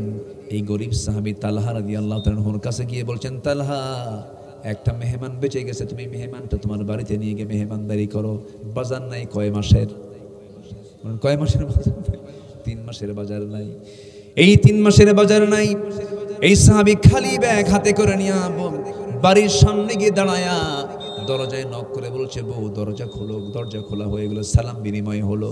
সালাম বিনিময়ের পরে বউটাকে লক্ষ্য করে বলছে, বউ আমার, এই যে ফাঁকা ব্যাগ, বাজার করার সময় পায় না, এই যে টাকা, কিন্তু আমি একজন মেহমানকে সাথে নিয়ে এসে যে রাসূল পাঠায়া দিয়েছেন, কি করা যায়?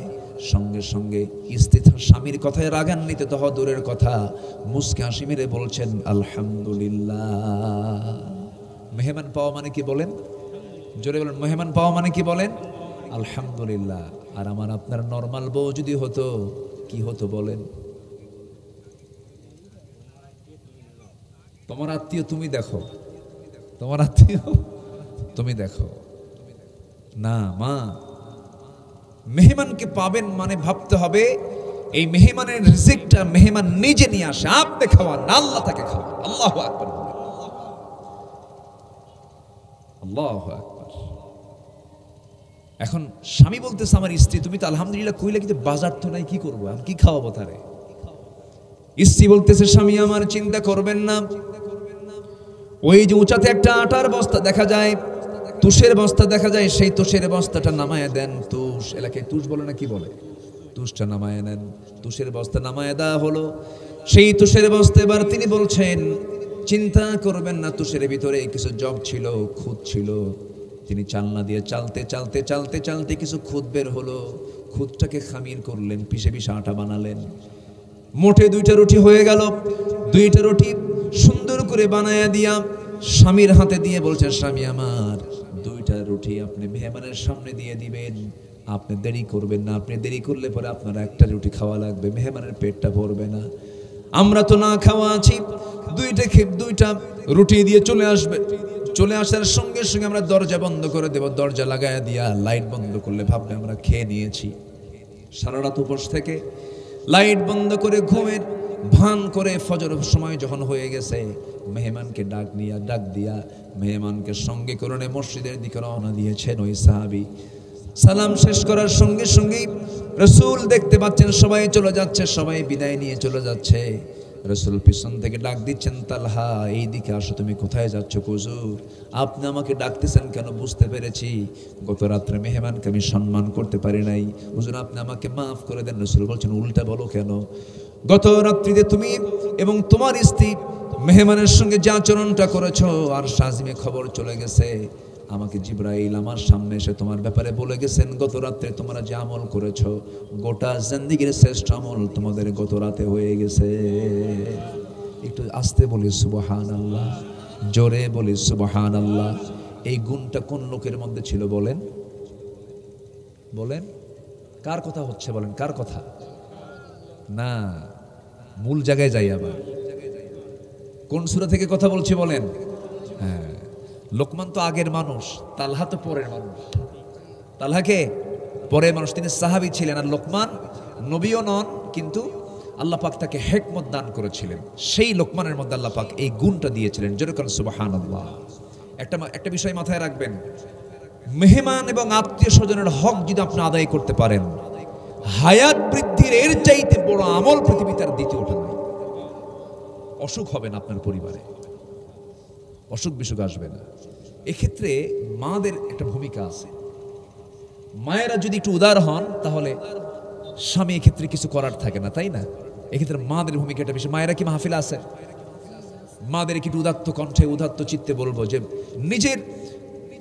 নিজের বাবার বাড়ির আত্মীয় স্বজন আসলে যে আদর আপ্যায়নটা করবেন আপনি, ঠিক সেম আপনার বাবা আসলে, আপনার ভাই আসলে, আপনার বোন আসলে আপনি যে আদর আপ্যায়নটা করবেন, ঠিক প্রত্যেকটা আত্মীয়ের ক্ষেত্রে যদি, প্রত্যেকটা মেহমানের ক্ষেত্রে যদি আপনি এমন আচরণ করতে পারেন, আল্লাহর কসম আপনার বাড়ির চালের বস্তার কোনোদিন চাল ফুরাবে না। জোরে বলি সুবহানাল্লাহ। মেহমানকে কখনো অসম্মান করা যাবে না। এটা আমাদের ইদানিং একটু কমে গেছে। মেহমানকে দেখলে আমরা বিপদ মনে করি। মেহমান কি নিরাপদ না বিপদ? বলেন বলেন বলেন বলেন, বিপদ না নিরাপদ? নিরাপদ। মেহমানকে কখনো অসম্মান করা যাবে না। লোকমান ইসলামের 9টা গুণ ছিল, এর মধ্যে 7টা বলেছি। ওইদিকে 13টা নসিহতের মধ্যে 9টা বলেছি, আরো কয়েকটা আছে। নাম্বার 8 হলো প্রতিবেশীর সঙ্গে সুন্দর আচরণ করেছেন তিনি। আপনার ঘরের সঙ্গে ঘর, তার রাস্তা নাই হাঁটার, আপনার বাড়ির পিছনে তার বাড়ি, আপনার জায়গা দিয়ে গলি দিয়ে হেঁটে হেঁটে চলে যায় তার বাড়িতে। অপমৃত্যু এটা সাধারণ কোনো মৃত্যু নয়। সে যে মরল, এটা কি ইসলাম কখনো গ্রহণ করতে পারে বলেন তো? যে ব্যক্তি আত্মহত্যা করবে, আল্লাহ পাক তাকে যে জিনিস দ্বারা সে আত্মহত্যা করেছে, তাকে সেই জিনিস দিয়ে তাকে আবার শাস্তি দেওয়া হবে জাহান্নামের মধ্যে। গেল, এটা তো গেলই। কিন্তু এই যে তার হত্যাকাণ্ড, সে যে নিজেকে শেষ করে দিল, এখানে কি ধৈর্যের অভাব ছিল কিনা বলেন? আস্তে ধৈর্যের অভাব ছিল কিনা বলেন? আচ্ছা গেল। স্বামী স্ত্রীর সংসার চলছে ভালোই, প্রায় আমাকে ফোন দেয়, প্রায় এরকম ফোন টোন আসে। এই তো কয়েকদিন আগে এক ভাই আমাকে ফোন দিয়ে, জার্মানি থেকে ফোন দিয়ে বলতেছে, হুজুর বড় বিপদে পড়ে গেছে। কি? আমার বউটা খুব ভালো, আমার ছেলে মেয়ে আছে, কিন্তু কি করবেন আমি রাগের ঠেলায় তালাক দিয়ে ফেলছি। কয়টা? যতগুলো মুখে আসছিল ততগুলো খুঁজছি। বলেন এটা কি, এখানে কি রাগ দেখানো যাবে না ধৈর্য ধরতে হবে বলেন? এখন এই যে এটা জেনার দিকে চলে যাচ্ছে সম্পর্কটা, সে জায়েজ করার জন্য চেষ্টায় ব্যাকুল হয়ে যাচ্ছে। এক মহিলা আমাকে একদিন প্রশ্ন করেছে, একজন, হুজুর আমার স্বামী সকালেও তালাক দেয় বিকালেও তালাক দেয়, আমি কি আসি না নাই? জোরে কর নাউজুবিল্লাহ। এটা জোরে বলেন না ভাই, নাউজুবিল্লাহ। এগুলো করা যাবে না। তাহলে আমাদের ধৈর্য দরকার না রাগ দরকার? জোরে বলেন। ধৈর্য যোগ্যতা না রাগ যোগ্যতা? বলেন কোনটা যোগ্যতা বলেন? রাগ কি যোগ্যতা না ধৈর্য যোগ্যতা? ধৈর্য যোগ্যতা। ভাইরে, স্বামী এবং স্ত্রীর ভিতরে যে সম্পর্কটা, এটা হলো জান্নাতের সম্পর্ক। জোরে কোন সুবহানাল্লাহ।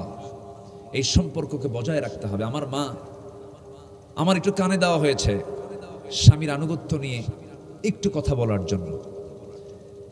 দিন যত যাচ্ছে আমার দাদির ভিতরে স্বামীর প্রতি যে শ্রদ্ধা, সেই শ্রদ্ধা কি আজকের ভাবির ভিতরে আছে? আসতে বলবেন না আছে? আমার দাদির এলেম কালাম কম ছিল, কিন্তু সম্মান ভক্তি শ্রদ্ধা কম ছিল না, বেশি ছিল। তবে হ্যাঁ, যারা আদর্শ স্বামী স্ত্রী তারা কিন্তু উভয় উভয়ের কথা শোনে, উভয় উভয়কে সম্মান করে, উভয় উভয়কে মর্যাদা দেয়। আপনি কি জানেন, আপনি যদি আপনার বউকে সম্মান করতে পারেন, আপনার সন্তান আপনাকে সম্মান করতে শিখবে। এটা বুঝতে হবে। আচ্ছা, একটা প্রশ্ন করবো আমি, বলেন তো, মা বড় না বউ বড়? ভালো করে বলেন, মা বড় না বউ বড়? হ্যাঁ, মা বড়। কিন্তু আপনার যে বউ, সে কি আরেক সন্তানের মা না? তার কি সন্তান নাই? আছে না নাই বলেন? আছে না নাই বলেন? সে তো আরেকজনের মা, তাকেও সম্মান করার দরকার আছে না নাই? সম্মান করতে হবে। আপনারা কি বউয়ের কথা শোনেন? কিচ্ছু কয় না, দেখছেন? বউয়ের কথা শোনেন? বউকে ভয় পান, সম্মান করেন? আচ্ছা, বউয়ের কথা শোনেন নাকি আপনারা বলেন? আপনারা শোনেন না? আচ্ছা, শোনেন তো, আমিও শুনি। আপনারা শোনেন না? শুনতে হবে, ধৈর্যের পরিচয় দিতে হবে। আমিও শুনি। একটা গল্প মনে পড়লো আমার। এক রাজা প্রজাদের মাঝে ঘোষণা করে বলেছে, যে প্রজা বইয়ের কথা শোনে আর যে প্রজা বইয়ের কথা শোনে না, যে প্রজা বইয়ের কথা শোনে না তাকে একটা করে ঘোড়া দেওয়া হবে, আর যারা বইয়ের কথা শোনে তাদেরকে একটা করে ডিম দেওয়া হবে। তো এলান জারি হলো। তো সারাদিনে একটা লোক আসছে যে বইয়ের কথা শোনে না, এসে বলতেছে, রাজামশাই আমি জীবনে আমার বইয়ের কথা শুনি নাই। যাও, ওই যে আস্তা বলে যাও, ওখান থেকে একটা ঘোড়া তুমি নিয়ে চলে যাও। সে করছে কি, একটা কালো ঘোড়া নিয়ে চলে গেছে বাড়িতে। বউ বলতেছে, এটা কি? ঘোড়া। কে দিছে? রাজামশাই দিছে। তো ঘোড়া নিয়ে আসছো, তো কালো ঘোড়া নিয়ে আসে মানুষ? যাও, এটা পাল্টা লাল ঘোড়া নিয়ে আসো। চলে গেছে আবার রাজার দরবারে, গিয়ে বলতেছে, রাজামশাই ঘোড়া তো নিয়ে গেছি, কিন্তু ঘোড়া তো পছন্দ হয় নাই। কেন? ঘোড়াটা লাল হলে ভালো হতো। এই কথা তোরে কে বললো? কে? বউ আমার শেখায় দিল। রাজা বলে, ঘোড়া থুইয়া ডিম নিয়ে যা। কি কথা কি বুঝতেছেন? ঘোড়া থুইয়া কি নিয়ে যা? ডিম নিয়ে যা। সন্ধ্যার পরে এখন রাজা চলে গেছে বাড়িতে, রানীর সামনে দাঁড়ায় আছে। রানী এখন মুস্কে হাসি মেরে বলে, রাজামশাই পাইলেন কি? স্বামী বইয়ের কথা শোনে না এমন পুরুষ কি পাইছেন? কে? পাইছিলাম একটা, কিন্তু ও দেখি পরে আবার বইয়ের কথাই শোনে, ওকে আবার ডিম দিয়ে পাঠায় দিচ্ছে। কে? শোনেন, অতএব যারা বইয়ের কথা শোনে তাদেরকে ঠকানোর কি দরকার? একজনকে ঘোড়া দিবেন আর একজনকে ডিম দিবেন, এটা হলো? 5 কেজি করে চাল দেন যারা বইয়ের কথা শোনে। পরের দিন মন্ত্রী বর্গ নিয়ে, উজিরদেরকে নিয়ে বৈঠকে বসে বলতেছে যে, মাননীয় মন্ত্রী মহোদয়, ওই যারা স্বামীর কথা, যারা বইয়ের কথা শোনে, যে সমস্ত স্বামীরা, তাদেরকে ডিমটা না দিয়া 5 কেজি করে চাউল দেওয়া হোক। এখন খাদ্যমন্ত্রী বলে, রাজামশাই এই পরামর্শ আপনাকে দিল কে? কে? বউ আমার শেখায় দিল। কি কথা কি বুঝতেছেন? তাহলে দেশের সব জনগণ বইয়ের কথা শোনে, এদিকে কে কথা কার শোনে? বলেন বলেন বলেন। রাজাও রানীর কথা শোনে। উপায় তো নাই, শুনতে হবে, মোহাব্বত তৈরি করতে হবে। বউ যদি কথা না শোনে তাকে সুন্দর করে বোঝাতে হবে।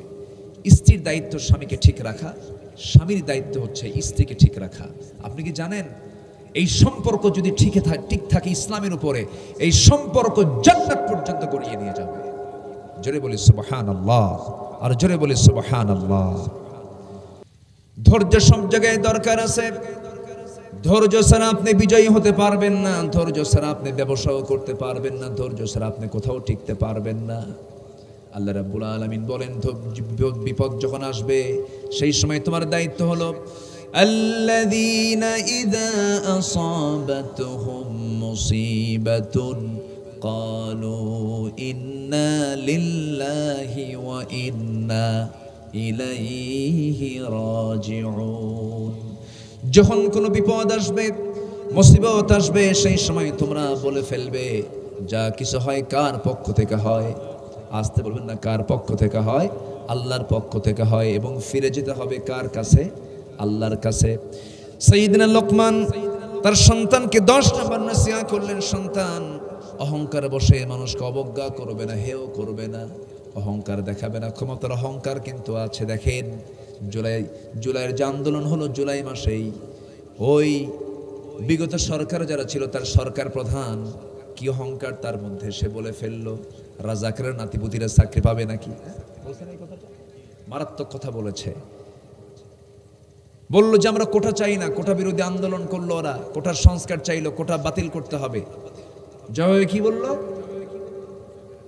রাজাকারের নাতিপুতিরা চাকরি পাবে। এটা কি বিনয়ের কথা না অহংকারের কথা? অহংকার করবে যে ধ্বংস হবে তার। এটা কার কথা? আসতে বলবেন না, কার কথা? সম্পদ নিয়ে অহংকার করা যাবে না, ক্ষমতা নিয়ে অহংকার করা যাবে না। যখন দেখবেন কোন ব্যক্তির ভিতরে অহংকার ঢুকে গেছে, ভাবতে হবে ওর মৃত্যু, ওর ধ্বংস খুব নিকটে, ঠিক কিনা? তাই আমরা দেখতে পাচ্ছি যেদিন ফেরাউন বলেছিল আমি সবচাইতে বড় রব, সেই দিন আল্লাহ তাআলা তাকে আগুনে পানিতে চুবায় মারার সিদ্ধান্ত নিয়েছেন। যেদিন বলেছিল নমরুদ জামার উপরে আর কোন রব আছে, সেই দিন আল্লাহ পাক সিদ্ধান্ত নিয়েছেন নমরুদ তোর নাকের মধ্যে দিয়ে আমি অটিস্টিক মশা ঢুকায় দেব। কি মশা?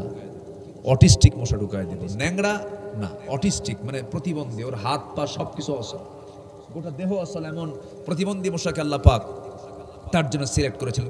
কারণ অহংকার। নম্বর 11 হলো দম্ভ ভরে চলাফেরা করা যাবে না। আমার নবীজি রাস্তা দিয়ে যখন হাঁটতেন দুই পায়ের দিকে তাকায়া, দুই বৃদ্ধাঙ্গুলের দিকে তাকায়া তাকায়া হাঁটতেন। অহংকার ছিল না তার মধ্যে, বিনয়ী হয়ে হাঁটতেন, বিনয়ী হয়ে চলতেন তিনি। নম্বর 12 হলো চলাফেরায় মধ্যম পন্থা অবলম্বন করা। নম্বর 13 হলো কণ্ঠস্বর নিচু করা। আপনারাই বলুন তো, নেতার আওয়াজ বেশি হবে না কর্মীর আওয়াজ বেশি হবে? কথার বলেন, কার আওয়াজ বলেন? বাপ মার আওয়াজ বেশি হবে না সন্তানদের আওয়াজ বেশি হবে? বলেন বলেন বলেন বলেন। ছাত্রের আওয়াজ বেশি হবে না শিক্ষকের আওয়াজ বড় বেশি হবে? শিক্ষকের আওয়াজ বড় হবে। শিক্ষক বড় জোর গলায় বলবেন, নেতা বড় জোর গলায় কথা বলবেন, বাপ মা বড় গলায় কথা বলবেন, সন্তানগুলো আস্তে করে কথা বলবে। আজকের সমাজে বলুন তো, পিতার আওয়াজ বেশি না সন্তানের আওয়াজ বেশি? শিক্ষকের আওয়াজ বেশি না ছাত্রের আওয়াজ বেশি? ছাত্রের আওয়াজ বেশি। বড় সম্মান, বড়দের সম্মান নাই, বাপ মার কোনো সম্মান নাই। এই সমস্ত কারণগুলো কেন হচ্ছে? পারিবারিক সবকগুলো নাই, পারিবারিক শিক্ষাগুলো নাই। সেই জন্য আল্লাহ রাব্বুল আলামিন পরিবারকে ঠিক করার জন্য আল্লাহ রাব্বুল আলামিন একটা সূরা দিয়েছেন। তার নাম কি বলেন? বলেন কোন সূরা? লোকমান। বলেন কোন সূরা? বলেন লোকমান। পরিবারকে ঠিক করো, সন্তানদেরকে ভালো বানাও। জোরে বলে সুবহানাল্লাহ। কালো কয়জন? বলেন কালো কয়জন? বলেছি কয়জনকে বলেন? একজন। তার নাম কি? লোকমান। নাম্বার 2 হচ্ছেন আমার নবীর অ্যাসিস্ট্যান্ট যিনি ছিলেন। নবী ছিলেন ইমাম, আর নবীর সেই মসজিদের মুয়াজ্জিন ছিলেন কে? বলেন কে? কে বলেন? বেলাল। বেলাল নামটা শুনলে না পরাণ জুড়ে যায়, জানেন? আহারে, আমার নবীর সাহাবীদের মধ্যে সবচাইতে বেশি মার খেয়েছেন যিনি, এবং পাশবিক কায়দায় যাকে মেরেছে তিনি হচ্ছেন বেলাল। আহা, আমি গত 2 বছর আগে রমজান মাসে ওমরায় গিয়েছিলাম। গত 2 বছর আগে রমজান মাসে ওমরায় গিয়েছিলাম। আমার এক বন্ধু নাম মিজান মারা গেছে, গত বছর ইন্তেকাল করেছেন। আমার বয়সে ছোট হবে। উনি আমাকে নিয়ে মেহমানদারি করলেন প্রায় 8 থেকে 10 দিন। আমাকে বলা হলো শুধু গোসল করা বাদে যত পানি লাগবে সমস্ত পানি জমজম ছাড়া আমি আপনার কিছু খাওয়াবো না। জমজমের ওই জারগুলো নিয়ে আসতো, আমাকে খাওয়াতো, খুব আদর করেছে আলহামদুলিল্লাহ। উনি আমাকে ঘোরাচ্ছিলেন মক্কা বিভিন্ন জায়গায়। হঠাৎ করে রাস্তা দিয়ে চলতে এক পাশে একটা ফাঁকা জায়গা, ওই ফাঁকা জায়গা দেখেই আমাকে লক্ষ্য করে বলছেন, ভাইজান এই যে ফাঁকা জায়গা দেখতেছেন, চতুর্দিকে বিল্ডিং হয়েছে, এই জায়গাটা ফাঁকা পড়ে আছে, এর পেছনে একটা বিশাল ইতিহাস আছে। কি? প্রত্যেকটা দিন যে লোকটা বেলালকে গলার মধ্যে রশিটা ধরে টেনে টেনে নিয়ে আসতো, সেই বেলালকে এই জায়গায় ধরে এনে তাকে নির্যাতন করা হতো। এই সেই বাত্তা কুরাইশ, এই জায়গায় মারা হতো। আমি গাড়ি থেকে নামলাম, ১৫০০ বছর আগে স্মৃতিচারণ করলাম। আহারে, সেই সময় এরকম পাকা রাস্তা ছিল না, বিদ্যুৎ ছিল না, পাহাড় দিয়ে ভরা ছিল। সেই দুর্গম পথে সাইয়েদনা বেলালকে সেই জায়গায় তার মনিব করত কি, উঠে রশি যা দিয়ে বাঁধা হতো তা দিয়ে তার গলায় বেঁধে টেনে টেনে নিয়ে আসতো। একদিন বলে ফেললো, বেলাল শুনলাম তুমি নাকি কালেমা গ্রহণ করেছো, দিন গ্রহণ করেছো, কতটুকু সত্য? সাইয়েদনা বেলাল বললেন, ও আমার মনিব, আপনি আমাকে এমন করে প্রশ্ন করেন কেন? আপনি শুনবেন কেন? আপনি দেখেন, কুল হুয়াল্লাহু আহাদ আল্লাহুস সামাদ লাম ইয়ালিদ ওয়া লাম ইউলাদ ওয়া লাম ইয়াকুল লাহু কুফুয়ান আহাদ। এরকম করে যখন আয়াতটা বলে ফেললেন, উমাইয়া, তার মনিব উমাইয়ার রাগ দ্বিগুণ ডাবল বেড়ে গেল। মারতে মারতে সে নিজেই ক্লান্ত হয়ে গেল, বুকের উপরে বসে মারতে মারতে সে ক্লান্ত হয়ে গেল। এক পর্যায়ে শুধু আল্লাহর নাম বারবার নেয়, আল্লাহ হাদ আল্লাহ হাদ।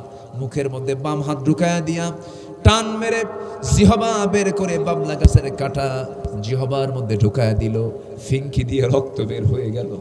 রক্ত যখন বের হচ্ছে, মুখের আওয়াজ বন্ধ হয়ে গেছে, আল্লাহর নাম নেবেন কেমনে? উমাইয়া খিলখিল করে হাসি মেরে বলে, তোর আল্লাহ তো তোকে বাঁচাবে না, দেখ আমি তোর জিহ্বা অচল করে দিলাম, আল্লাহর জিকির করবি কেমনে?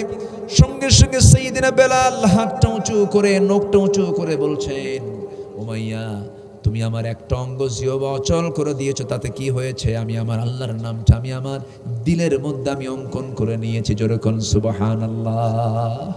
মারতে মারতে রক্তাক্ত করে ফেলেছিল বেলালকে। নবীর কানে সংবাদ গেল, রাসূল বলছেন, সাহাবীরা আমার বেলালকে কে মুক্ত করে আনবে? যে মুক্ত করে আনবে আল্লাহ তার জন্য জান্নাতের দরজা খুলে দিবেন। সঙ্গে সঙ্গে সাইয়েদনা আবু বকর আমার নবীর সামনে দাঁড়ায় বলছেন, হুজুর আপনি আমাকে পারমিশন দিয়ে দেন। এই কথা শোনার সঙ্গে সঙ্গে রাসূল বলছেন, যাও তুমি মুক্ত করে আনো। স্বর্ণ মুদ্রা হাতের মধ্যে নিলেন, ধনী সাহাবী ছিলেন, উমাইয়ার মুখের সামনে গিয়ে স্বর্ণ মুদ্রা নিক্ষেপ করে বেলালকে মুক্ত করে এনে নবীর সামনে যখন হাজির করলেন, রাসূল বলছেন, বেলাল রে, তোমাকে কেমন পরিমাণ মেরেছে আমি বুঝতে পেরেছি। এমন তো কালো মানুষ, আবার তার উপরে জখমের চিহ্ন আরো কালো হয়ে গেছে, মাথা থেকে পা পর্যন্ত কোনো দাগ, কোনো জায়গা নাই দাগ পড়া বাদ ছিল। আমার নবীজি শুধু বললেন, না, তোমার রক্ত জমিনে স্পর্শ করেছে, তুমি দেখতে পাবে এই জমিনেই আল্লাহর দিন কায়েম হয়ে গেছে। যেরকম সুবহানাল্লাহ। আমার নবীজি ইমাম মুয়াজ্জিনকে বলেন, বেলাল, সেই বেলালের আজানের মধ্যে তেমন সুর ছিল না, ঝংকার ছিল না, কিন্তু তার আজানটা আরশ আজিম পর্যন্ত চলে গেছে। আমার বন্ধুগণ, আরশ আজিম ছেয়ে গেছে। সাইয়েদনা বেলাল রাদিয়াল্লাহু আনহুর আজান শুনতেন আমার নবীজি। আমার নবীজির সামনে গিয়ে বসতেন, তিনি আজান দিতেন। যখন তিনি ৩ নম্বর লাইনে যখন বলতেন, আশহাদু আন্না মুহাম্মাদার রাসূলুল্লাহ, রাসূলের দিকে শাহাদাত আঙ্গুলে উঁচু করে দেখায় দেখায় বলতেন, আশহাদু আন্না মুহাম্মাদার রাসূলুল্লাহ। বারবার রাসূলকে দেখে দেখে আজান দিতেন। কিন্তু যখন রাসূল ইন্তেকাল করলেন, ইন্তেকালের পরের দিন থেকে শুরু করে নিয়ে মৃত্যুর দিন পর্যন্ত বেলাল কোনদিন মদিনার মসজিদে আজান দেন নাই। খলিফারা বারবার বলতেন, আবু বকর, তিনি বলতেন, ও আমার ভাই বেলাল, আজানটা দাও, আমরা তৃপ্তি ভরে শুনতে চাই। সাইয়েদনা ওমর বলতেন, ভাই বেলাল তুমি আজানটা দাও, তৃপ্তি ভরে শুনতে চাই। তিনি কেঁদে কেঁদে বলতেন, শোনো আমার ভাইয়েরা, আমি সারা জীবন আজান দিয়েছি, রাসূলকে দেখে দেখে, জিন্দা রাসূলকে দেখে দেখে আজান দিয়েছি। আমাকে আজানের জন্য বলো না, কারণ আমি যদি আজান দিতে গিয়ে যদি রাসূলকে না দেখতে পাই, বুক ফেটে মারা যাব, আমি আজান দিতে পারবো না। রাসূল শূন্য দুনিয়ার মসজিদে আমি আজান দিতে চাই না। নবীর প্রতি অগাধ বিশ্বাস, অগাধ প্রেম তাদের মাঝে কাজ করেছে। নবীর প্রতি সম্মান তাদের মধ্যে কাজ করেছে। সাইয়েদনা বেলাল লোকটা ছিলেন কালো, কিন্তু ভিতরটা ছিল আলো। আমরা বাইরেরটা আমরা আলো করব না ভিতরেরটা আলো করব? বলেন কোনটা কোনটা কোনটা? ভিতরেরটা আলো করব, বাইরেরটা যা থাকে থাকুক, ভিতরেরটা আমরা আলো করব। কালো মোট কয়জন বলেন? আজ তুলব না, কয়জন বলেন? 3 জনের মধ্যে 1 নাম্বার কার নাম বলেছি বলেন? লোকমান। নাম্বার 2 বলেন বেলাল। ওইদিকে লোকমানের নসিহত শুনেছি কয়টা বলেন? বলেন বলেন বলেন বলেন। ব্যক্তিগত গুণ শুনেছি কয়টা বলেন? 9টা। বলেন কয়টা? 9টা। রাগ করতেছেন নাকি আপনারা? আলোচনা তো কিছু নিয়ে যেতে হবে, এই জন্য তো মনে করে দিচ্ছি বারবার। সম্মানিত ভাইয়েরা, এই জন্য আমরা বাপ হব। কার মতো বাপ হব বলেন? জোরে বলেন, কার মতো বাপ হব? লোকমানের মতো বাপ হব। দাউদ আলাইহিস সালামের মতো পরিশ্রমী হব। দাউদ আলাইহিস সালাম লোহা পিটাতেন। কি পিটাতেন বলেন? লোহা পিটানো কি সহজ কাজ না কঠিন কাজ? কঠিন কাজ। কিন্তু তার লোহা পিটানো কষ্ট হতো না। তার হাতটা ছিল এত শক্ত যে লোহা তার হাতে আসলে কাদার মতো নরম হয়ে যেত। জোরে বলি সুবহানাল্লাহ। লোকমানের মতো বাবা হব, দাউদের মতো পরিশ্রমী হব, মারিয়ামের মতো ধৈর্যশীলা মা হব। আমার মায়েরা শোনেন, প্রতিভক্ত হব, ধৈর্যশীলা হব মারিয়ামের মতো। এরপরে আয়েশার মতো শিক্ষিতা হতে হবে মায়েরা, খাদিজার মতো নবীভক্ত হতে হবে, সুলাইমানের মতো ন্যায়বান শাসক হতে হবে, মুসার মতো সাহসী দায়ী হতে হবে। ফিরআউনকে কালিমার দাওয়াত দিতে গিয়ে ভয় পান নাই কোন নবী? বলেন কোন নবী? যে সোজা দাঁড়ায় বলতেছে এই ফিরআউন কালেমা পড়। আল্লাহু আকবার বলেন। ফিরআউনকে এত জোরে হাক ডাক কেন? আল্লাহ মানে পাঠায় দিছে কে তোর সঙ্গে এটাকে আমার ভাই হারুন, সে আল্লাহর নবী। ফিরআউনকে তোর আল্লাহর কাজ নাই কাম নাই, একই ঘরে 2 নবী। মেজাজ গেছে বেড়ে, তরবারি বের করে, কি বলে, হাতের লাঠি বের করে বলতেছে ফিরআউন এই যে লাঠি কিন্তু আছে, ভালো করে কথা কও। আল্লাহু আকবার বলেন। অত্যন্ত চটাল নবী ছিলেন লোকমান, কি বলে, মুসা আলাইহিস সালাতু ওয়াস সালাম। এজন্য মুসার মতো আমরা শক্ত দায়ী, সাহসী দায়ী হব। জোরে বলি ইনশাআল্লাহ। নূহের মতো, নূহ আলাইহিস সালামের মতো ধৈর্যশীল দায়ী হব। তার দাওয়াতে বই মানানে নাই, তার দাওয়াতে সন্তানই মানানে নাই। বলেন তো এটা কি কম ধৈর্যের পরিচয়? 900 বছর কালিমার দাওয়াত দেওয়ার পরে বই মানানে নাই, ছেলেই মানানে নাই, তাহলে কি ধৈর্যের দরকার আছে না নাই বলেন? আচ্ছা, তাহলে লোকমানের মতো বাবা হব, দাউদের মতো পরিশ্রমী, মরিয়মের মতো ধৈর্যশীলা, রহিমার মতো প্রতিভক্তা, আয়েশার মতো শিক্ষিতা, খাদিজার মতো নবীভক্ত, সুলাইমানের মতো ন্যায়বান শাসক হওয়া, মুসার মতো সাহসী দায়ী হওয়া, নূহের মতো ধৈর্যশীল দায়ী হওয়া, ইউনুসের মতো বিপদে ধৈর্যের পরিচয় দেওয়া। অসুখ হলে পরে কখনো মন খারাপ করা যাবে না। এরপরে আদমের মতো পারিবারিক রক্ষণশীল হওয়া। আদম আলাইহিস সালাতু ওয়াস সালাম দুনিয়াতে পড়েই কাকে খুঁজতেছিল বলেন? বলেন কাকে খুঁজতেছিলেন? দুনিয়াতে পড়েই কাকে খোঁজে বলেন? তাহলে পরিবারের প্রতি যত্নশীল হওয়ার দরকার আছে না নাই? আর আজকের কিছু কিছু স্বামী আছে বউ কই হিসাবই রাখে না, যা ঘোর। আছে কিনা বলেন? আছে কিনা বলেন? স্বামীর পাহারা দেবে স্ত্রী, স্ত্রীর পাহারা দেবে স্বামী, দুজন দুজনকে পাহারা দেবে। একজন আরেকজনকে কি করবে? পাহারা দেবে। দেখেন আমি মাঝে মাঝে প্রায় বলি বউ হলো স্বামীর পাহারাদার। বউ নিয়ে যদি কোনো স্বামী যদি রাস্তায় হাঁটে, ধরেন একটা অটোতে ইজি বাইকে চললো, ইজি বাইককে দেখে কি বলে? ইজি বাইক বলে নাকি? চার্জার গাড়ি আছে, চার্জার গাড়িতে চড়ে। চার্জার গাড়িতে একজন চড়ে না, বহুজন চড়ে, 4-5 জন 6 জন চড়ে। হয়তো চড়তে নিয়ে স্বামী স্ত্রী ওরা একসাথেই বসেছে, কিন্তু সামনে সুন্দরী একটা মেয়ে বোরকা ছাড়া বসছে। এখন যেতে যেতে হঠাৎ করে কোনো ক্রমে যদি স্বামীর নজরটা যদি ওই পরনারীর দিকে পড়ে, আর এই দৃশ্য যদি বউটা যদি দেখে যে 30 সেকেন্ড ছায়া ছিল, ওই সময় কিচ্ছু বলবে না, সারাদিন কিছু কবে না, কিন্তু ওটা ভিতরে জমা করে রাখবে। সন্ধ্যার পরে যখন ডাকবে, সুইটি এইদিকে আসো তো, তোমার সুইটি, কি কথা কি বুঝতেছেন? তুমি ছায়া থাকো আরেক দিকে। তাহলে বউ সাথে নিয়ে চললে নিরাপদ না বিপদ? বলেন বিপদ না নিরাপদ? নিরাপদ। এই জন্য বউকে সাথে নিয়ে চললে ইমানের পাহারাদার হয়, যত্নশীল হতে হবে। স্বামী স্ত্রী যত্নশীল হবে, স্ত্রী স্বামীর যত্ন। আসল যত্ন কাকে বলে জানেন? স্বামীর ইমানের যত্ন নিতে হবে। আর স্বামীর দায়িত্ব হলো বইয়ের ইমানের যত্ন নিতে হবে। বইয়ের ইমানের যত্ন মানে কি? বউকে মাথা থেকে পা পর্যন্ত পর্দায় রাখতে হবে। পর্দার মধ্যে রাখাই হচ্ছে স্বামীর যত্ন, স্বামীর খেয়াল রাখা। আদম আলাইহিস সালাম দুনিয়াতে বসেই, দুনিয়াতে এসেই কাকে খুঁজতেছেন বলেন? স্ত্রীকে খুঁজতে। আমার হাওয়া কোথায় গেল? এই জন্য আমরা বলি আদমের মতো পারিবারিক রক্ষণশীল হতে হবে, ইউসুফের মতো পবিত্র হতে হবে। তাকে নাপাক করার জন্য ব্যস্ত করেছিল জুলাইখা। তিনি কি নাপাক হয়েছিলেন না পাক ছিলেন? বলেন বলেন বলেন। জেনার দিকে গিয়েছেন না জেনা থেকে মুক্ত রেখেছেন? মুক্ত রেখেছেন। যুবকরা ইউসুফের মতো চরিত্রবান যুবক হও, আল্লাহ তোমাকে জান্নাতের মতো বড় নিয়ামত তোমাকে দান করবেন। সতীত্বের হেফাজত করতে হবে আমার মায়েরা ও যুবকরা, তোমার চরিত্রের সৌন্দর্য টিকে রাখতে হবে। তোমাকে যেমন করি হোক সৌন্দর্য নষ্ট করা যাবে না, চরিত্র নষ্ট করা যাবে না। এরপর আসিয়ার মতো হকের পক্ষে দাওয়াত, হকের পক্ষে অনড় থাকতে হবে। স্বামী তাকে দুনিয়া থেকে 2 টুকরা করে বিদায় করে দিল, কিন্তু আসিয়া কার পথে টিকে থাকলেন? আল্লাহর পথে। আবু বকরের মতো দৃঢ়চেতা হও, ওমরের মতো সাহসী হও। আমাদের আবু বকর আছে না নাই? কারো কাছে যেতে হবে না, আমাদের আবু বকর আছে দৃঢ়চেতার জন্য, আমাদের ওমর আছে সাহসীর জন্য, আমাদের আলী আছে বীরের মডেল হিসাবে, আমাদের ধৈর্যশীল আছে ওসমান।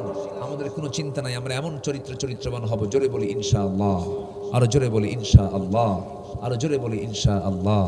তাহলে আমরা সাইয়েদনা লোকমানকে আমরা আজকে একটু স্টাডি করলাম, গবেষণা করলাম, তার চরিত্র এবং তার নসিহতগুলো আজকে আমরা শুনলাম। সাথে আমরা 3 জন কালো মানুষের পরিচয় পেয়েছি। এর মধ্যে কয়জনকে পেয়েছি আমরা বলেন তো? 2 জন। একজনকে বলেন লোকমান, আরেকজনকে বেলাল। আরেকজনকে বলছি, এটা কি এবার বলবো না আগামীতে বলবো?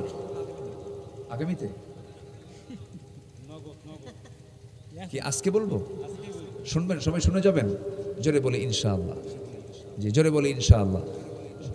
খুব ভালো মানুষ আপনারা। আরেকজন কালো সাহাবী। সেই কালো সাহাবীটা নবীর সামনে মুখ একদম কালো করেই বসে আছে। রাসূল বলেন, সাহাবী তোমার মুখটা কালো কেন, মনটা খারাপ কেন, কি হয়েছে? হুজুর, জীবনে বিয়ে করার জন্য বহু চেষ্টা করলাম, কিন্তু বিয়ে করতে পারতেছি না। যে যুবক বিয়ে পাগল হয় সে ব্যক্তি চরিত্রবান। সে যুবকটা কি? চরিত্রবান। আর যে যুবক বিয়ের জন্য পাগল না, ও কি ঠিক আছে না বাইপাস মারে? আসতে কই কি ঠিক আছে? ও ঠিক নেই, ও বাইপাস মারে, কিন্তু ও ঠিক নাই। যে যুবকটা বিয়ের জন্য অস্থির হবে, ভাবতে হবে সে নিজের চরিত্র ঠিক রাখতে চায় বলেই বিয়ে করতে চাচ্ছে। এটা বাপ মাকে এই পালসটা বুঝতে হবে। অনেক বাপ মা আছেন সন্তানদের বিয়ের ব্যাপারে সচেতন না। আগে বলে তুই আগে নিজের পায়ে দাঁড়া, ওকে অন্যের পায়ে দাঁড়া থাকে, ওকে নিজের পায়ে দাঁড়ায়। সম্মানিত ভাইয়েরা, তো এই সাহাবীর মন খারাপ, হুজুর বিয়ে হয় না, আমি কালো মানুষ। কি মানুষ বলেন? কালো মানুষ। রাসূল বললেন, কে বলেছে বিয়ে হবে না? অবশ্যই তোমার বিয়ে হবে। বিয়ের দায়িত্ব আমি রাসূল নিজের কাঁধে নিয়ে নিলাম, যাও। সাহাবী খুব খুশি। হুজুর কোন মহিলা বলেন? তুমি চলে যাও ওহাবের ঘরে, ইবনে ওহাব, তাকে গিয়ে বলো আমি পাঠায় দিছি। সঙ্গে সঙ্গে তিনি বলছেন, হুজুর আমি নিজে গিয়ে বলতে পারবো না, আপনি একটা লিখিত করে দেন। লিখিত একটা চিঠি নিয়ে রাসূলের পক্ষ থেকে নিয়ে সেই চিঠিখানা নিয়ে মেয়ের বাবার কাছে গিয়ে বলছে, ইবনে ওহাব এই যে চিঠি পড়ো, তাড়াতাড়ি ব্যবস্থা করো। তাড়াতাড়ি কি করো? ব্যবস্থা করো। যখন দেওয়া হলো, ওই চিঠিখানা পড়ে যখন দেখতেছেন নবীর পক্ষ থেকে এসেছে, বাপ খুশি হয়ে গেছে। হারে, আমার জন্য রাসূল চিন্তা করে, আমার মেয়ের জন্য রাসূল চিন্তা করে। কিন্তু নিজের সন্তানের দিকে, মেয়ের দিকে চিন্তা করে, ছেলের দিকে তাকায় মনে মনে ভাবতেছে, আমার মেয়ে তো আকাশের পূর্ণিমার চাঁদ, কিন্তু ছেলেটা কালো, কি যেন হয়, বিয়েটা দেবো কেমন করে?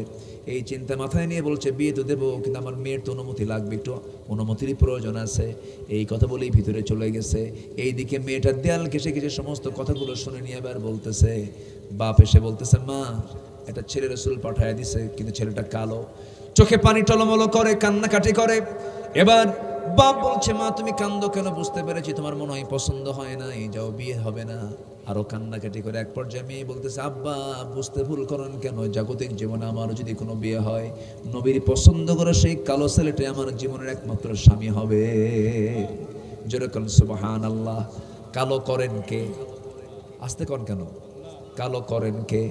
লম্বা করেন কে? খাটো করেন কে? মোটা করেন কে? দোষ কার?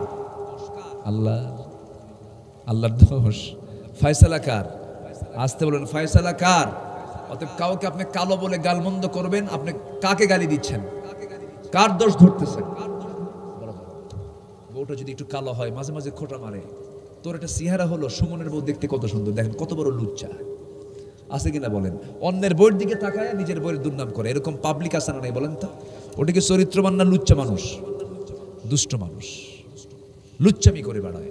অন্যের বোর দিকে আপনি তাকাবেন কেন?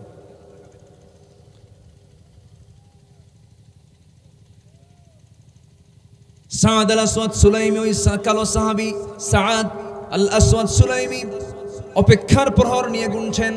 ভিতর থেকে মেয়ের বাপ এসে হাস্যজ্জ্বল চেহারা বলতেছে, সাদ তোমার কপাল খুলে গেছে, রাসূল আমার মেয়ে রাজি হয়ে গেছে, আমিও তো রাজি। দৌড় মেরে নবীর কাছে গিয়ে বলছে, হুজুর মেয়েও রাজি, মেয়ের বাপও রাজি, আমিও রাজি। রাসূল বলছেন, ও সাহাবী বিয়ে তো করবা, ঠিক আছে ভালো কথা, টাকা পয়সা আছে নাকি? হুজুর টাকার দায়িত্ব আমারে দিলে বিয়ে হবে না, আমার টাকা পয়সা নাই। হুজুর আপনি যেহেতু সব দায়িত্ব নিলেন, আপনি টাকা দেন, আমি বিয়ে করি। সুবহানাল্লাহ বলবেন না? আমার নবীজি খুব মজার মানুষ ছিলেন, সবাইকে মিশে মিশে কথা বলতেন, হাসি খুশি মানুষ ছিলেন মুহাম্মদ সাল্লাল্লাহু আলাইহি ওয়াসাল্লাম। জড়িয়ে ধরে বলছেন, সাদ যাও, দায়িত্ব নিলাম। নিজের জামাইকে ডাক দিয়ে বললেন, ওসমান 200 দিরহাম দাও। নোমান, তুমি 200 দিরহাম দাও। 400 দিরহাম নিয়ে বিয়ের বাজার করতে গেছেন। বাজার করতে নিয়ে এক সাহাবী বলছে, সাদ বিয়ের বাজার তো করো, তুমি কি জানো যুদ্ধের ডাক এসে গেছে, কি করবা বলো? সঙ্গে সঙ্গে কিছুক্ষণ চিন্তা করি ভাবলেন, না বারবার বিয়ে করার সুযোগ হবে, বিয়ের পিড়িতে বসতে পারবো, কিন্তু জিহাদের ডাক তো বারবার আমার জীবনে নাও আসতে পারে। জিহাদকে প্রাধান্য দিয়া যুদ্ধের ময়দানে যাবেন, ঘোড়া কিনলেন, তরবারে কিনলেন, যুদ্ধে শামিল হলেন। যুদ্ধ করতে নিয়ে সাদ দুনিয়া থেকে বিদায় হয়ে গেলেন। নবীর কানে সংবাদ গেল, হুজুর সাদ তো বেঁচে নাই। কোন সাদ? যে সাদের বিয়ের কথা গতকালকে ছিল। রাসূল বললেন, ও আমার সাহাবীরা, আমাকে নিয়ে যাও। নিয়ে যাওয়া হলো। রাসূল দেখতে পেলেন তার মাথাটা বিচ্ছিন্ন হয়ে পড়ে আছে। আমার নবীজি সাহাবীর লাশটা দেখে একবার হাসেন, একবার কান্না করেন। বলা হলো, আপনি এমনটা আচরণ করছেন কেন? আপনার আচরণ তেমন এর আগে দেখি নাই। রাসূল বলছেন, আমি কাঁদতেছে এই জন্য সব দায়িত্ব আমি নিজের কাঁধে নিলাম, কিন্তু আমি সাদকে বিয়ে করাতে পারলাম না। দুনিয়াতে একজন নারী সে স্বাদ গ্রহণ করতে পারলো না। আর আমি হাসতেছি এই জন্য আমি নিজের চোখে দেখতে পেতেছি আমার সাদকে জান্নাতের হুরগুলো টেনে টেনে জান্নাতের দিকে নিয়ে চলে যেতেছে। জোরে বলুন সুবহানাল্লাহ, আরো জোরে বলুন সুবহানাল্লাহ। কালো বিখ্যাত মানুষ কয়জন বলেন? আমি বলছি কয়জনের কথা, আমার আলোচনাও শেষ।